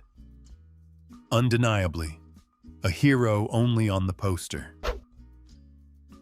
Number 3. Kirk Douglas, the chin, the legend, the walking ego trip. He wasn't just a star, he exploded into Hollywood, like a meteor with daddy issues and a taste for power. Born into chaos, Douglas wrestled his way from a turbulent childhood straight onto the stage where he discovered two things: his love for acting and his gift for making everyone's life on set a living nightmare. Behind that all-American smile, rumors rages, and a reputation that could crack the Hollywood sign in half. He was the kind of guy who didn't just disagree with directors, he fired them.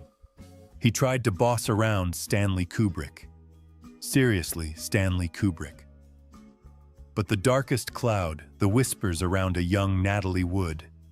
Allegedly, a private meeting in his hotel room ended with threats and trauma. True, no one knows for sure. Both are gone now. But when those allegations resurfaced after his death, the internet didn't exactly throw him a farewell party. Douglas once said he was the most disliked actor in Hollywood.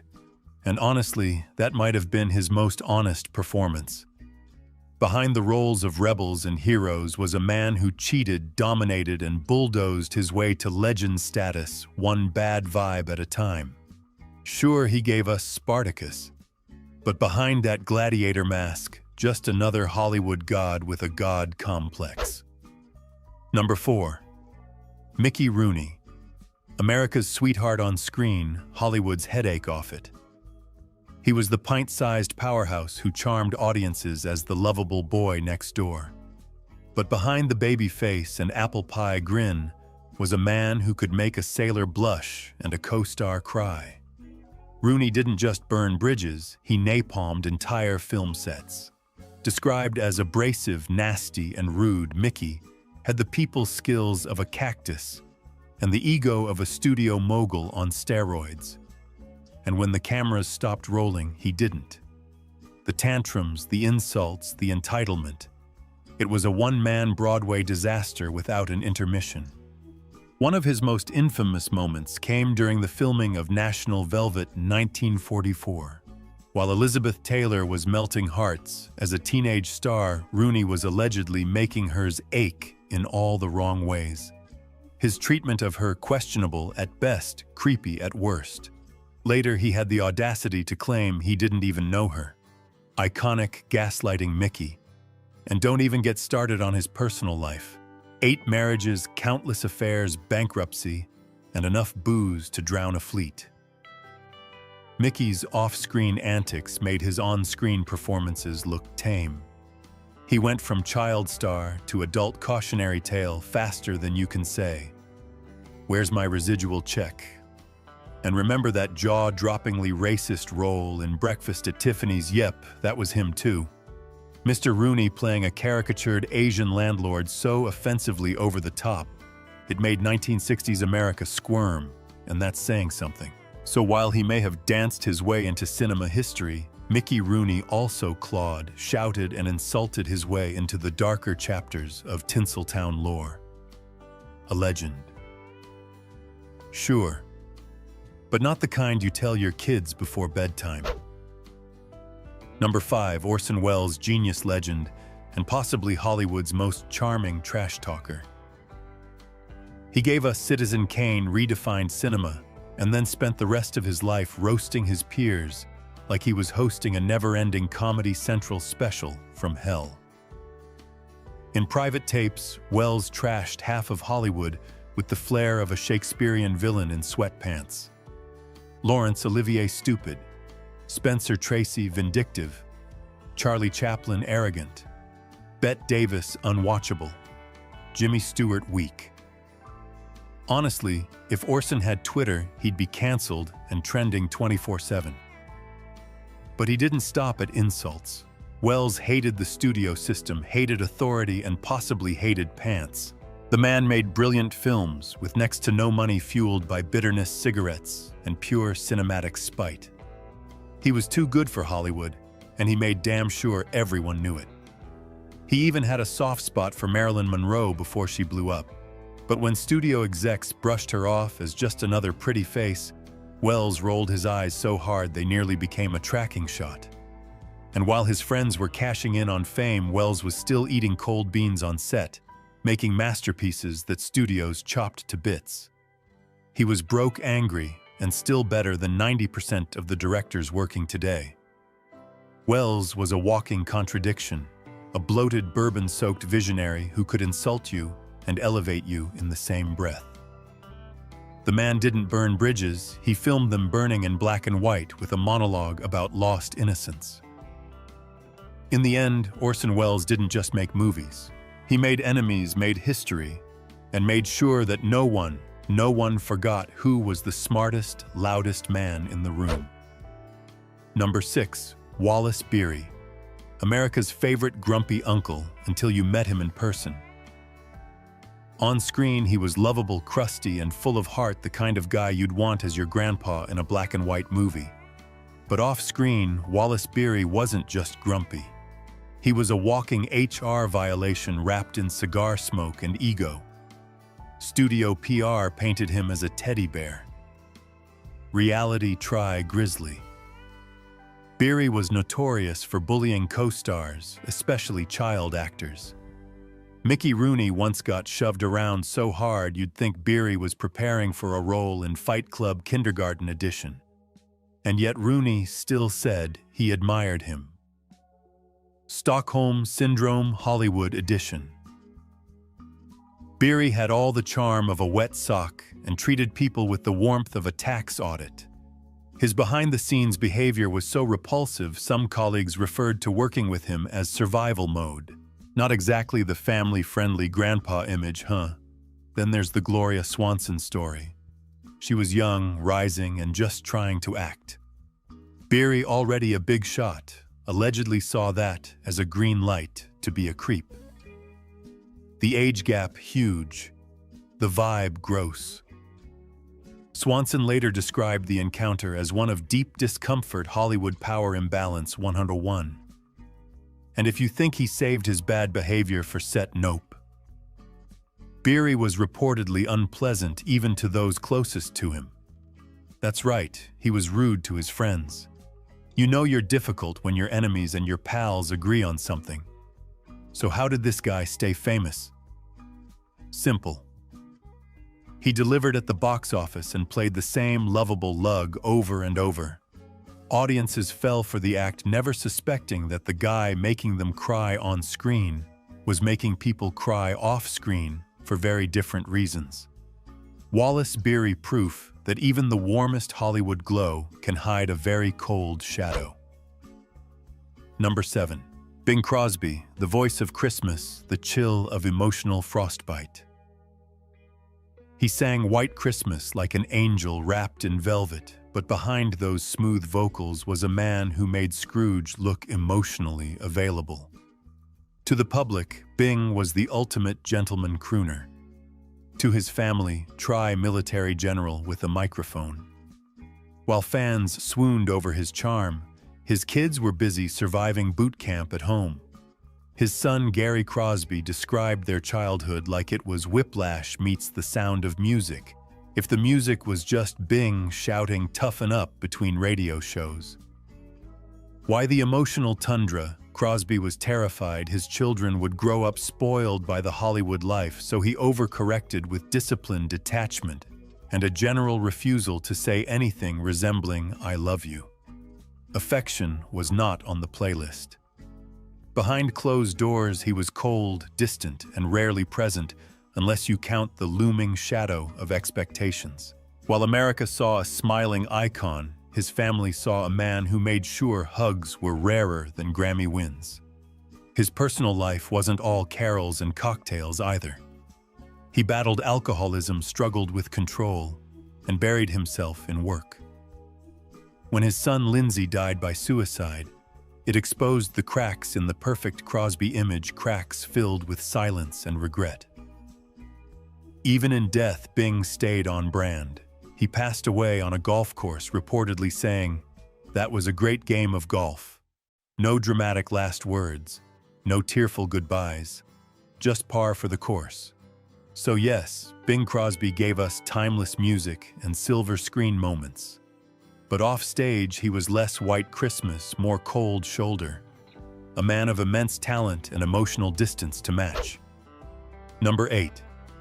Henry Fonda, America's moral compass on screen, emotional black hole at home. He was the face of justice in 12 Angry Men, the soul of decency in The Grapes of Wrath, and the guy your grandparents thought was too good for this world. But behind that noble stare, a man who made emotional unavailability look like an Olympic sport. Henry Fonda didn't just play emotionally distant characters, he was one. At home, he had the warmth of a marble statue and the romantic loyalty of a Wi-Fi signal in a tunnel. 4 out of 5 marriages ended in disaster, and yes, the one that lasted just barely survived the closing credits. He dated Joan Crawford, Marlene Dietrich, Barbara Stanwyck, and reportedly couldn't stay faithful to any of them. His most passionate love affair with Lucille Ball. Guess how that ended, right like all the others, in slow emotional implosion. His kids, Jane and Peter Fonda, grew up not with Atticus Finch, but with a dad who treated feelings like second-hand furniture, uncomfortable, silent, and probably best left in the attic. Jane described him as remote. Peter called him mysterious. Translation: the man could read from the Constitution on film, but couldn't say "I'm proud of you" to save his life. Even Margaret Sullivan, his first wife, said he was awkward in bed, and even worse with communication.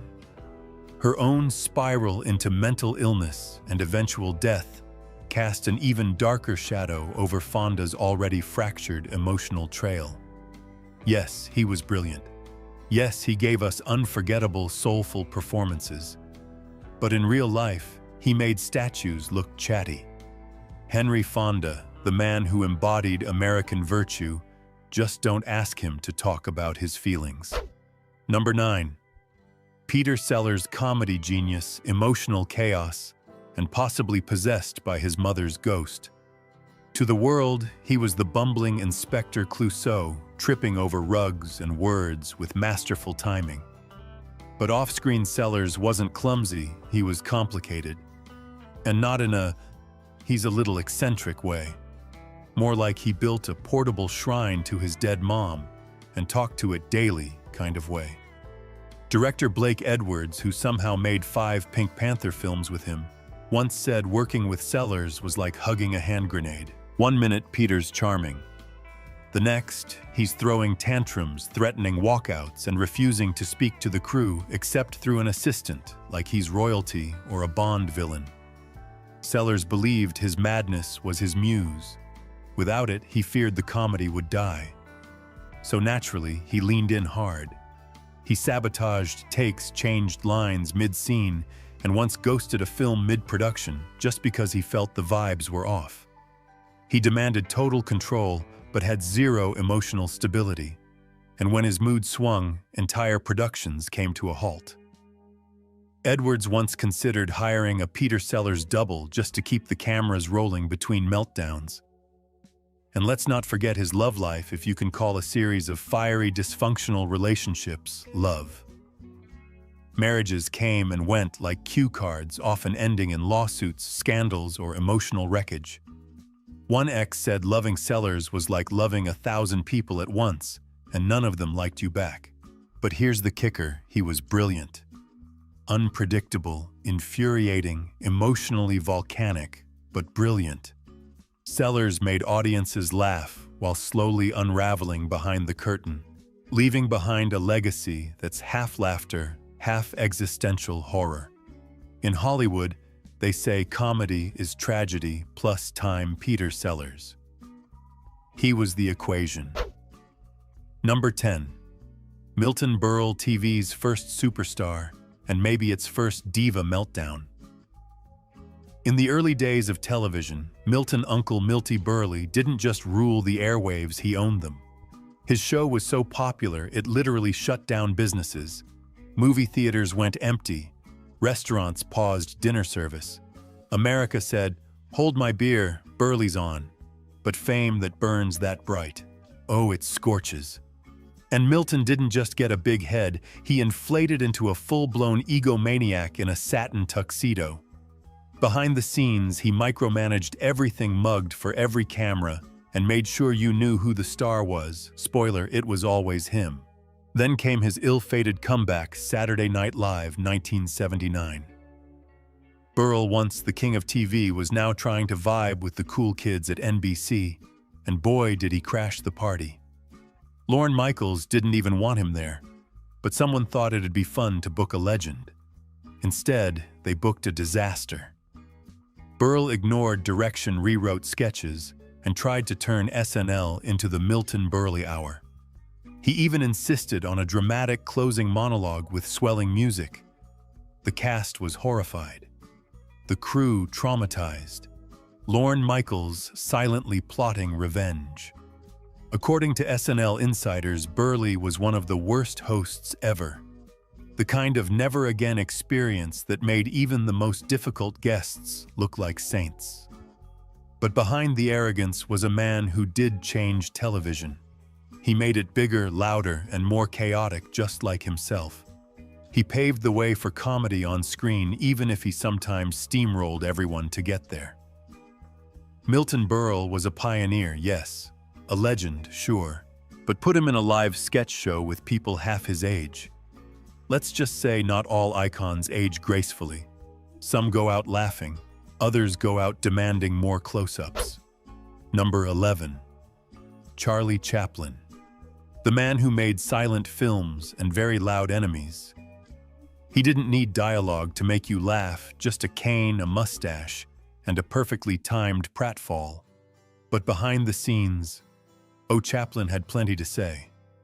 Mostly, do it again, no again, nope again. This wasn't a director. This was a dictator in a bowler hat. On City Lights, he reportedly shot a single scene over 300 times because the way a flower tilted wasn't right. His actors didn't need talent. They needed iron lungs, infinite patience, and a will to live that could survive mental warfare. Chaplin didn't just control the movie, he was the movie. Writer, director, star, composer, editor, ego, chaos coordinator, possibly even the janitor.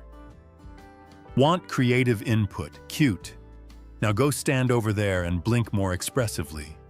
Working with him was like trying to paint with Picasso breathing down your neck and erasing your brushstrokes in real time. Collaborating wasn't the vibe, surviving was. And off camera, even weirder. Chaplin was a recluse wrapped in mystery, soaked in scandal, and seasoned with whispers. Was he a tortured genius? A control freak? A madman in mime makeup? Yes. All of the above.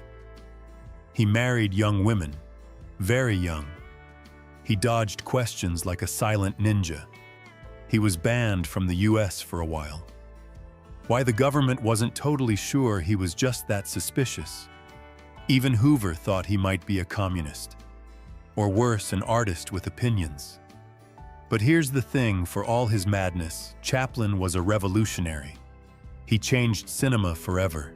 He built emotion from silence, comedy from misery, and legacy from obsession. Number 12. Warren Beatty, the Hollywood heartthrob who broke hearts and production schedules.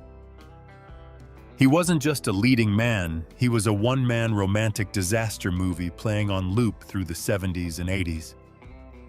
If you were rich, famous, stunning, or simply standing still at a Beverly Hills party, odds are Warren Beatty either dated you, ghosted you, or rewrote your number into his little black book while making direct eye contact. His love life, less dating history, more Hollywood Hall of Fame. Natalie Wood, Julie Christie, Diane Keaton. Cher. Madonna. Warren turned the red carpet into his personal runway of exes. And let's not forget, half of these women were also in his movies. The other half, probably dodging casting calls. But once the clapperboard snapped, the charm switched off and the control freak clicked on. On set, Warren wasn't just hands-on, he was everywhere on. Rewriting scripts mid-scene, check. Reshooting for weeks over a lighting angle, check. Blowing budgets like they were poker chips at the Bellagio, absolutely. His film Reds won critical acclaim, Oscars, and a few stress-induced ulcers for the crew. It was a masterpiece for audiences. For anyone behind the camera, it was cinematic boot camp, led by a beautiful, brilliant dictator. Working with Warren Beatty was like collaborating with a Greek god who also happened to read your lines, rewrite your costume, second-guess the lighting guy, and flirt with the extras. He wasn't just directing. He was omnipresent. Talented genius, even. But exhausting. Let's just say if you survived a Beatty production, you didn't need therapy, you deserved a vacation and a producer credit. Number 13, Joan Collins, the queen of dynasty drama and dagger-sharp designer heels. She didn't play divas, she practically invented the user manual. As Alexis Carrington, she poured venom into every line like it was vintage champagne. Her glares could freeze lava, her wardrobe had its own zip code, and her slap game Emmy-worthy. But if you thought the drama stopped when the cameras did Honey, Welcome to Joan's World. On set, Joan demanded perfection with the confidence of someone who knew she was the show.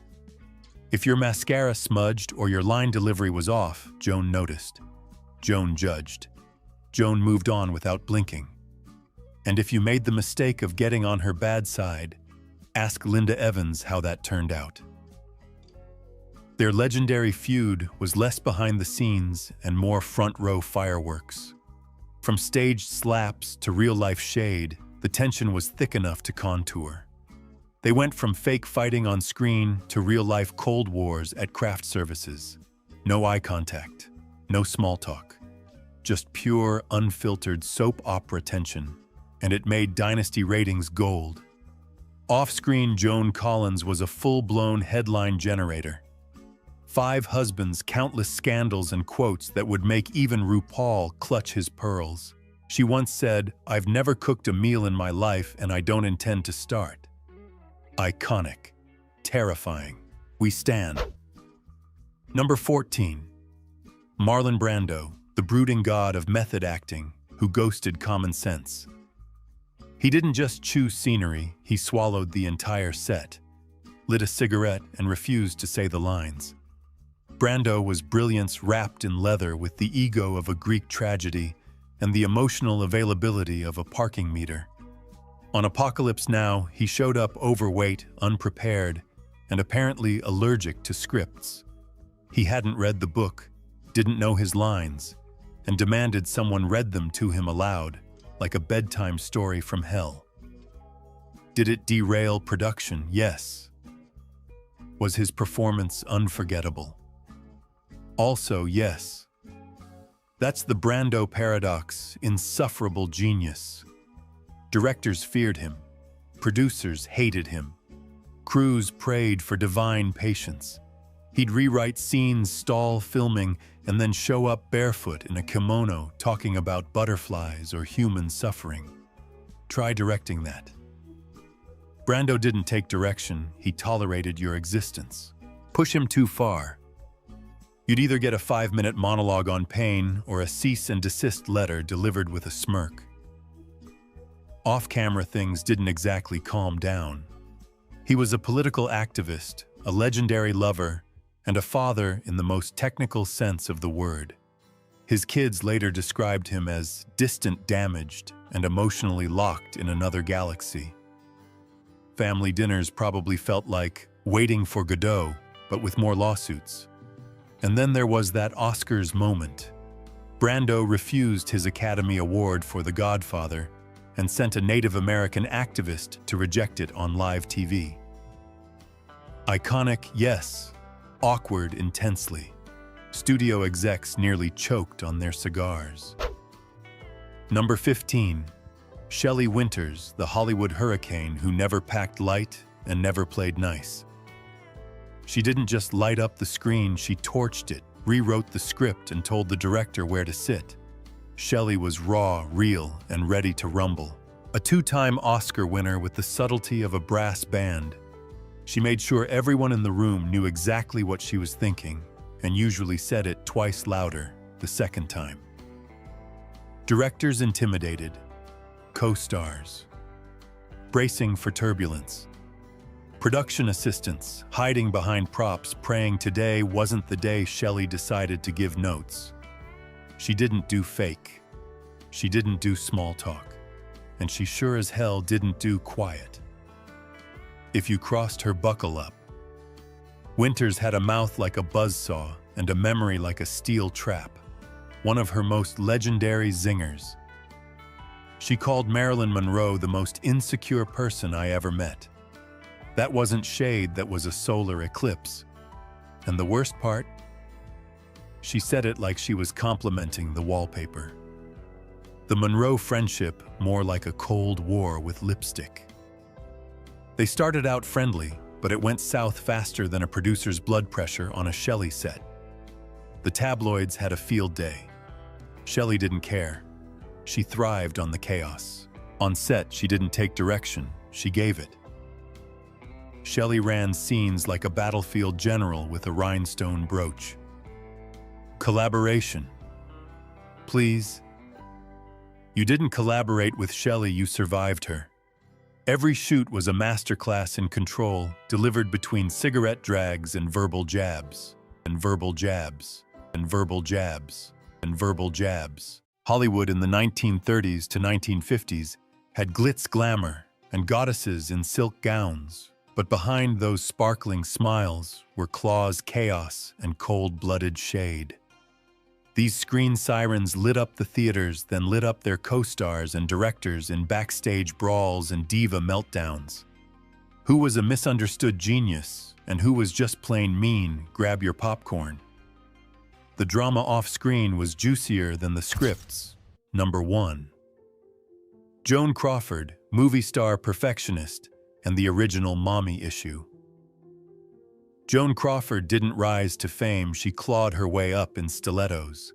Born Lucille Faye Lesueur, which sounded too much like a soup brand, so Hollywood changed it. She reinvented herself into the ultimate starlet. Eyebrows arched like drama itself and cheekbones that could cut glass. Her motto, never leave the house unless you look like Joan Crawford. Glamour was non-negotiable. Lighting, not perfect, tear down the set. Co-star underperforming, goodbye. Her standards were so high, even angels would have been told to redo their halos. But behind the velvet gloves was a steel fist. Off-camera, Joan was obsessed with control. And then came Mommy Dearest, not the movie, but the memoir written by her adopted daughter, Christina. Suddenly, all that polished poise cracked like a cheap martini glass. Wire hangers, never again. The book painted her as a cold, abusive, rage-filled perfectionist, more horror movie villain than loving mom. Joan responded from the grave by cutting Christina out of her will, leaving a legendary burn for reasons which are well known to them. Despite the scandals, Crawford gave iconic performances, Mildred Pierce, anyone, and outlasted most of her rivals. Was she terrifying? Absolutely. Talented? Undeniably. And in Hollywood, that combo is unforgettable. Number 2, Bette Davis, Eyes. Attitude and zero chill. Bette Davis didn't just act. She devoured the screen, spat out the script, and asked for a better one. With eyes that could incinerate a man at 20 feet and a tongue sharp enough to carve marble, Bette was Hollywood's original queen of zero tolerance. Born in 1908 in Massachusetts, because of course a woman this intense came from New England, she exploded onto the scene with Jezebel and went full savage with All About Eve. She played complicated, messy women because, let's be honest, the damsel act bored her to tears. Off-camera, even spicier. Bette lived for the fight, arguing with directors, daily cardio, going toe-to-toe with co-stars, just her idea of brunch. Her feud with Joan Crawford during Whatever Happened to Baby Jane was pure Hollywood catnip. Rumor has it she put a weight in her pocket so when she kicked Joan in a scene it hurt. She once told a persistent admirer, "I'd love to kiss you, but I just washed my hair." That sass eternal. But beneath the fire was a woman who cared. About the work, about women being seen as more than ornaments, about never settling for cute. She bulldozed her way into serious roles, and left behind a trail of stunned producers and golden statuettes. Bette Davis wasn't nice. She was necessary. Number 3. Lana Turner beauty scandal and one killer plot twist. Lana Turner wasn't just a movie star, she was the movie. Discovered at a soda fountain. Because of course she skyrocketed from small-town Idaho girl to full-blown MGM goddess by the time most people were still figuring out their taxes. With platinum curls, a jawline carved by angels, and a smolder that melted silver screens, Lana was Hollywood's ultimate femme fatale.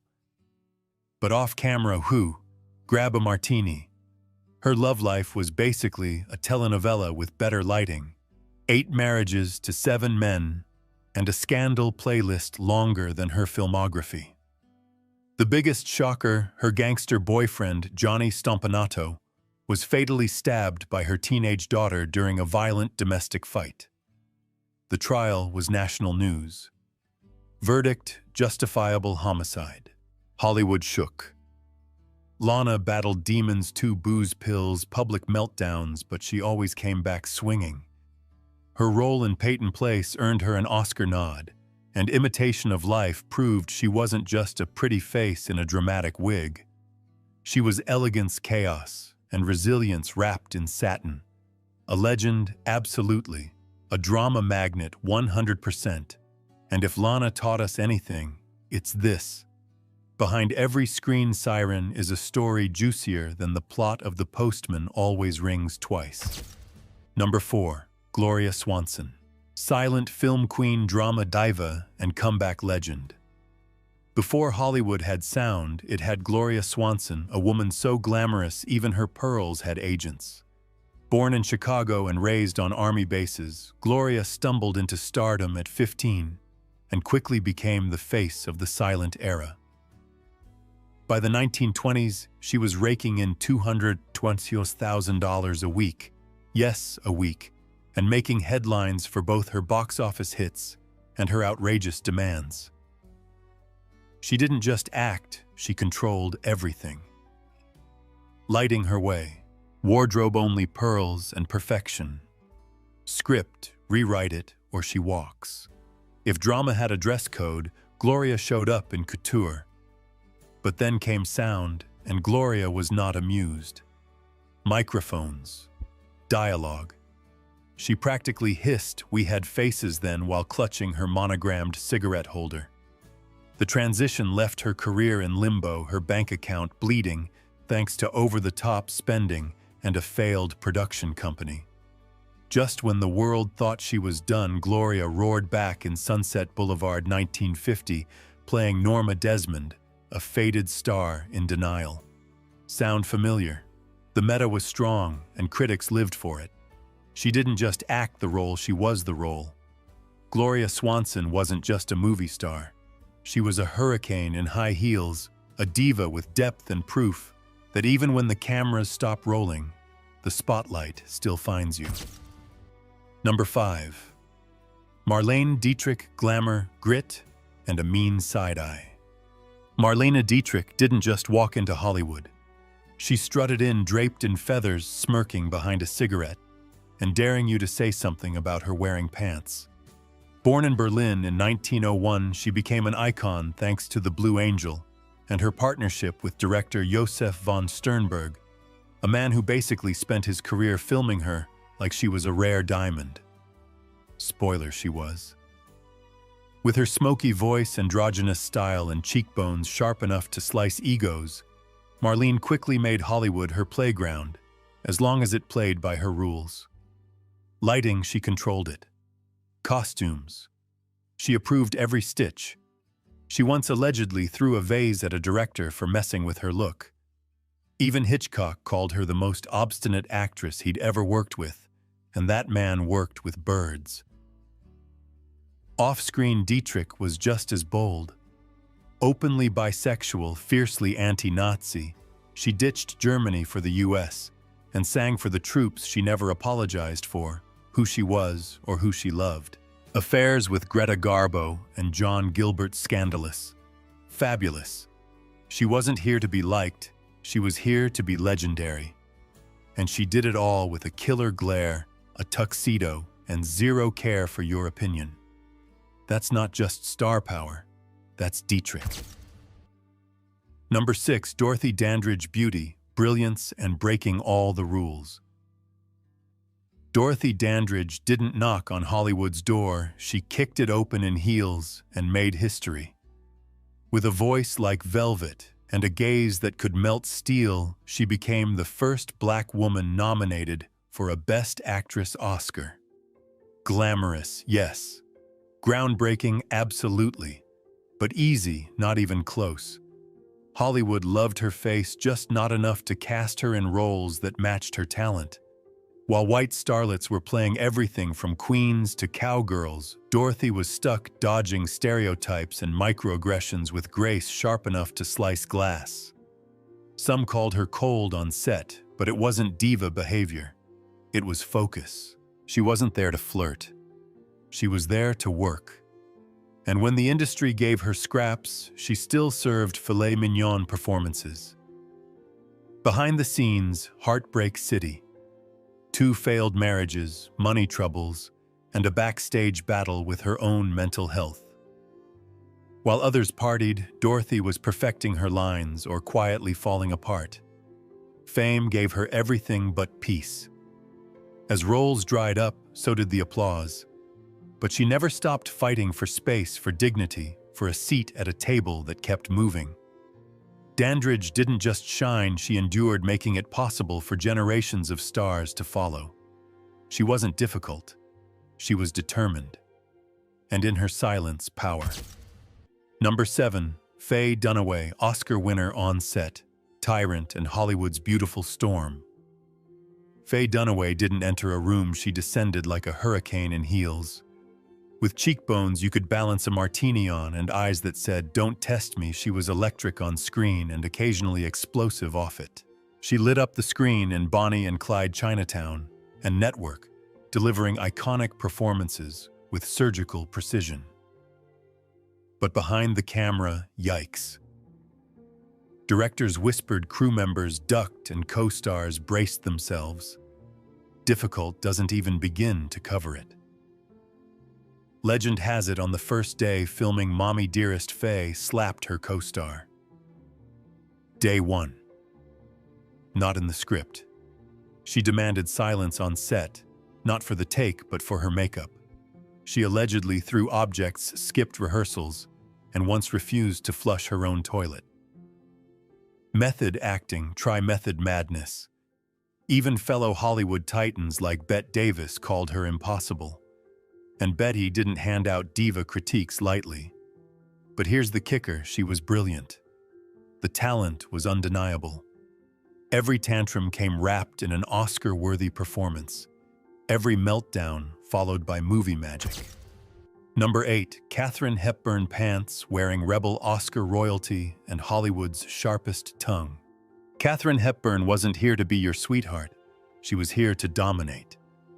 With her clipped Connecticut accent, razor wit, and refusal to ever play the nice girl, Hepburn rewrote the rules before anyone dared question them. She wore pants when other women wore pearls. She golfed cursed and didn't give a damn about public opinion, literally. If you obey all the rules, she once said, you miss all the fun. For Kate, fun meant winning 4 Oscars and terrifying half of Hollywood in the process. On screen, she played women with spine, smart, stubborn, gloriously flawed. Off screen, same energy. Directors respected her and tiptoed around her. Co-stars admired her and feared her comebacks. She once shut down a sexist comment with a glare that could curdle milk. Her love life, legendary. A 26-year affair with Spencer Tracy, all passion, no wedding bells. She didn't need the ring. She had the power. Some called her difficult. Others called her a trailblazer. Truth, she was both. She didn't bend to fit Hollywood. Hollywood bent to fit her. Katharine Hepburn didn't play the game. She redesigned the board, stole the spotlight, and told the patriarchy to take a hike. In slacks. With sass. Number 9. Barbara Stanwyck, tough as nails, cool as ice, and always camera ready. If Hollywood had a steel backbone and lipstick, it was Barbara Stanwyck. Born Ruby Catherine Stevens in Brooklyn, orphaned by age 4, and raised in foster homes. Barbara didn't just survive, she hustled. Before fame, she was a chorus girl in nightclubs. By the 1930s, she was stealing scenes like a glamorized pickpocket. Stanwyck didn't do fluff. She gave us gritty, no-nonsense women who could shoot you a look or a bullet and mean both. In Stella Dallas, she made you cry. In Double Indemnity, she made you nervous. That platinum wig, iconic. That smirk, deadly. Behind the camera, Barbara was all business. No diva fits, no coddling, just pure professionalism with a side of "don't mess with me." Co-stars admired her from a safe distance. Directors knew not to waste her time unless they liked being vaporized by her death stare. Some said she was cold. Others said she was focused. Maybe both. But her drive came from surviving a childhood most couldn't imagine and turning it into the fuel that built one of the most respected careers in Hollywood. She didn't need scandals or meltdowns, just a camera, a script, and a challenge.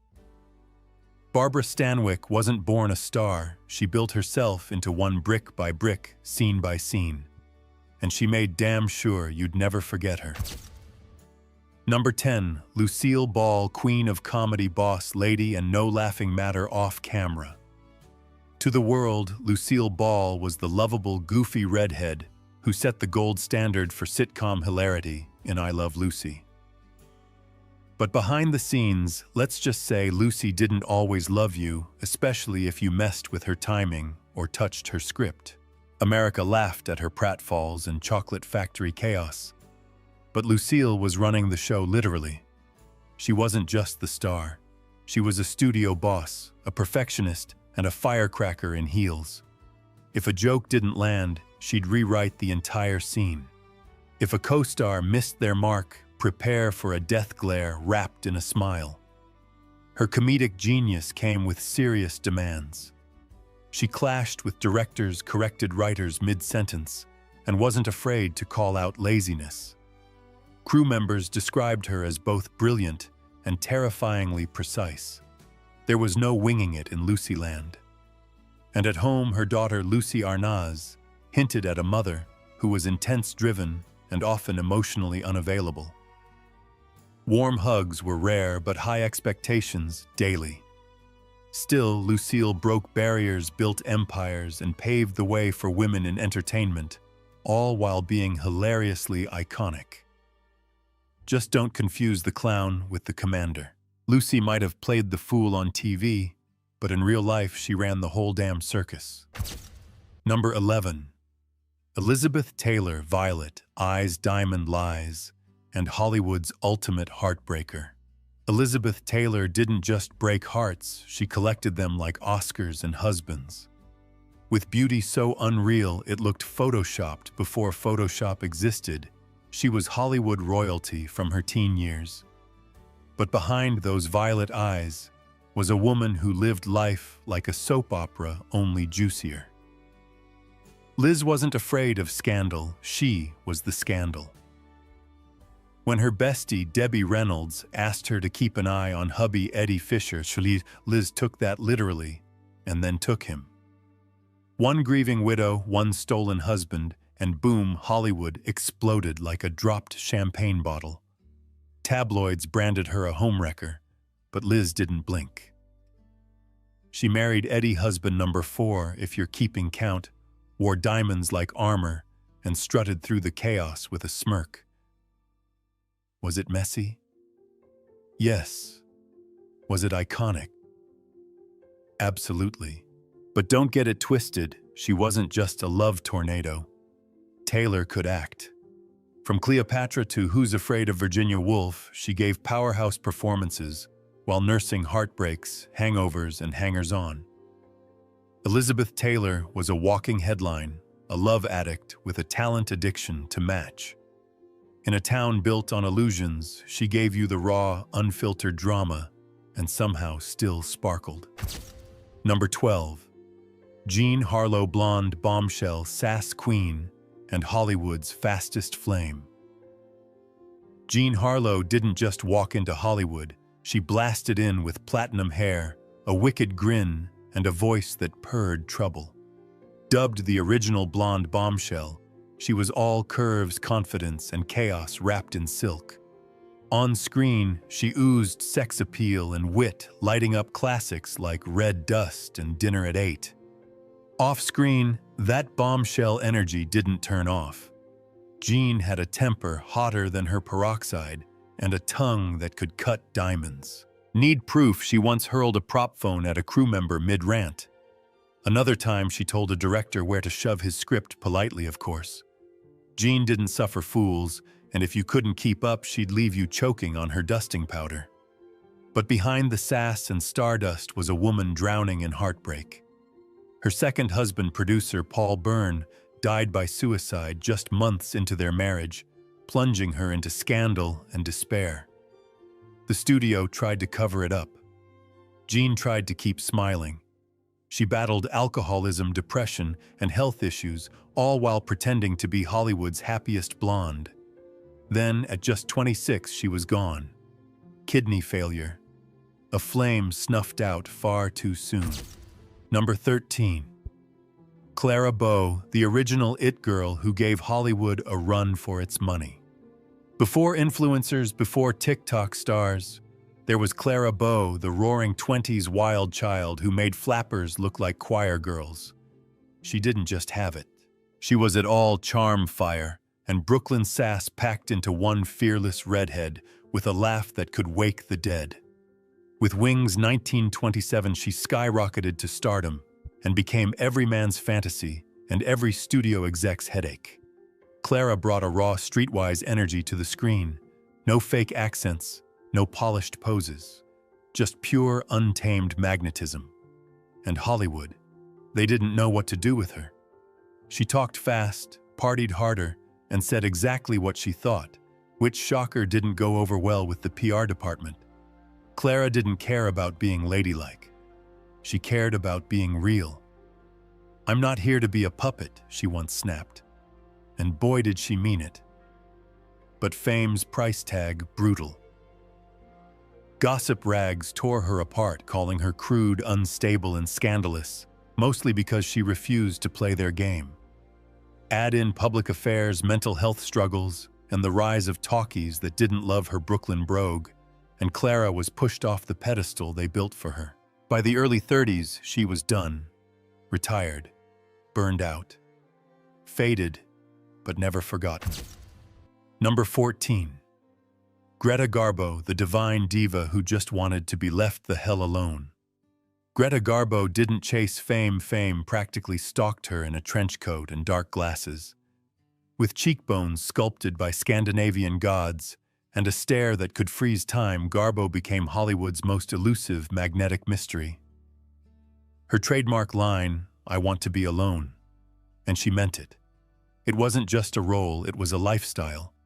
While other stars were busy posing at parties, Garbo was ghosting premieres and dodging reporters like a Swedish ninja in heels. But don't mistake her silence for softness. On set, Garbo was no pushover. She demanded fresh flowers in her dressing room daily and had zero tolerance for cinematic nonsense. One poor director tried to adjust her lighting, legend says he's still recovering. And her aloofness, iconic. Once she strolled onto Mary Pickford's set unannounced, then casually told the Hollywood queen she wasn't there to see her. Ice cold, darling.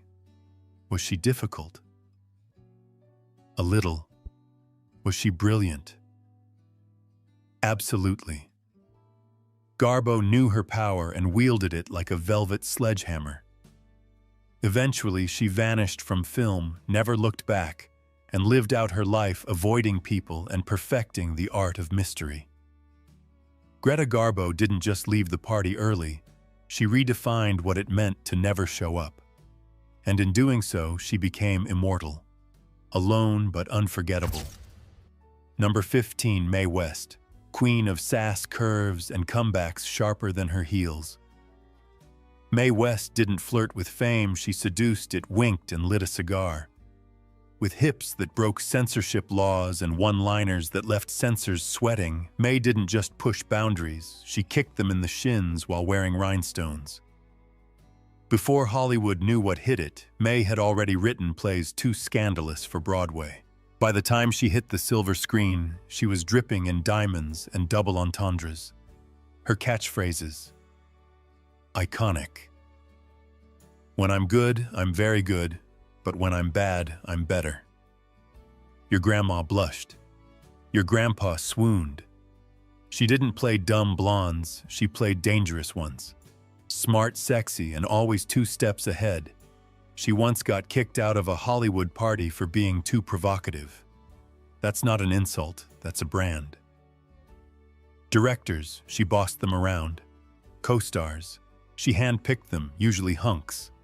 Studio heads tried to tame her. She said, "Why don't you come up and see me sometime?" They never recovered. Was she difficult? Maybe. Was she unforgettable? Absolutely. Mae West turned her name into a punchline, a scandal, and a legend, all at once. Number 16. Loretta Young Beauty, Grace, and the Silent Assassin.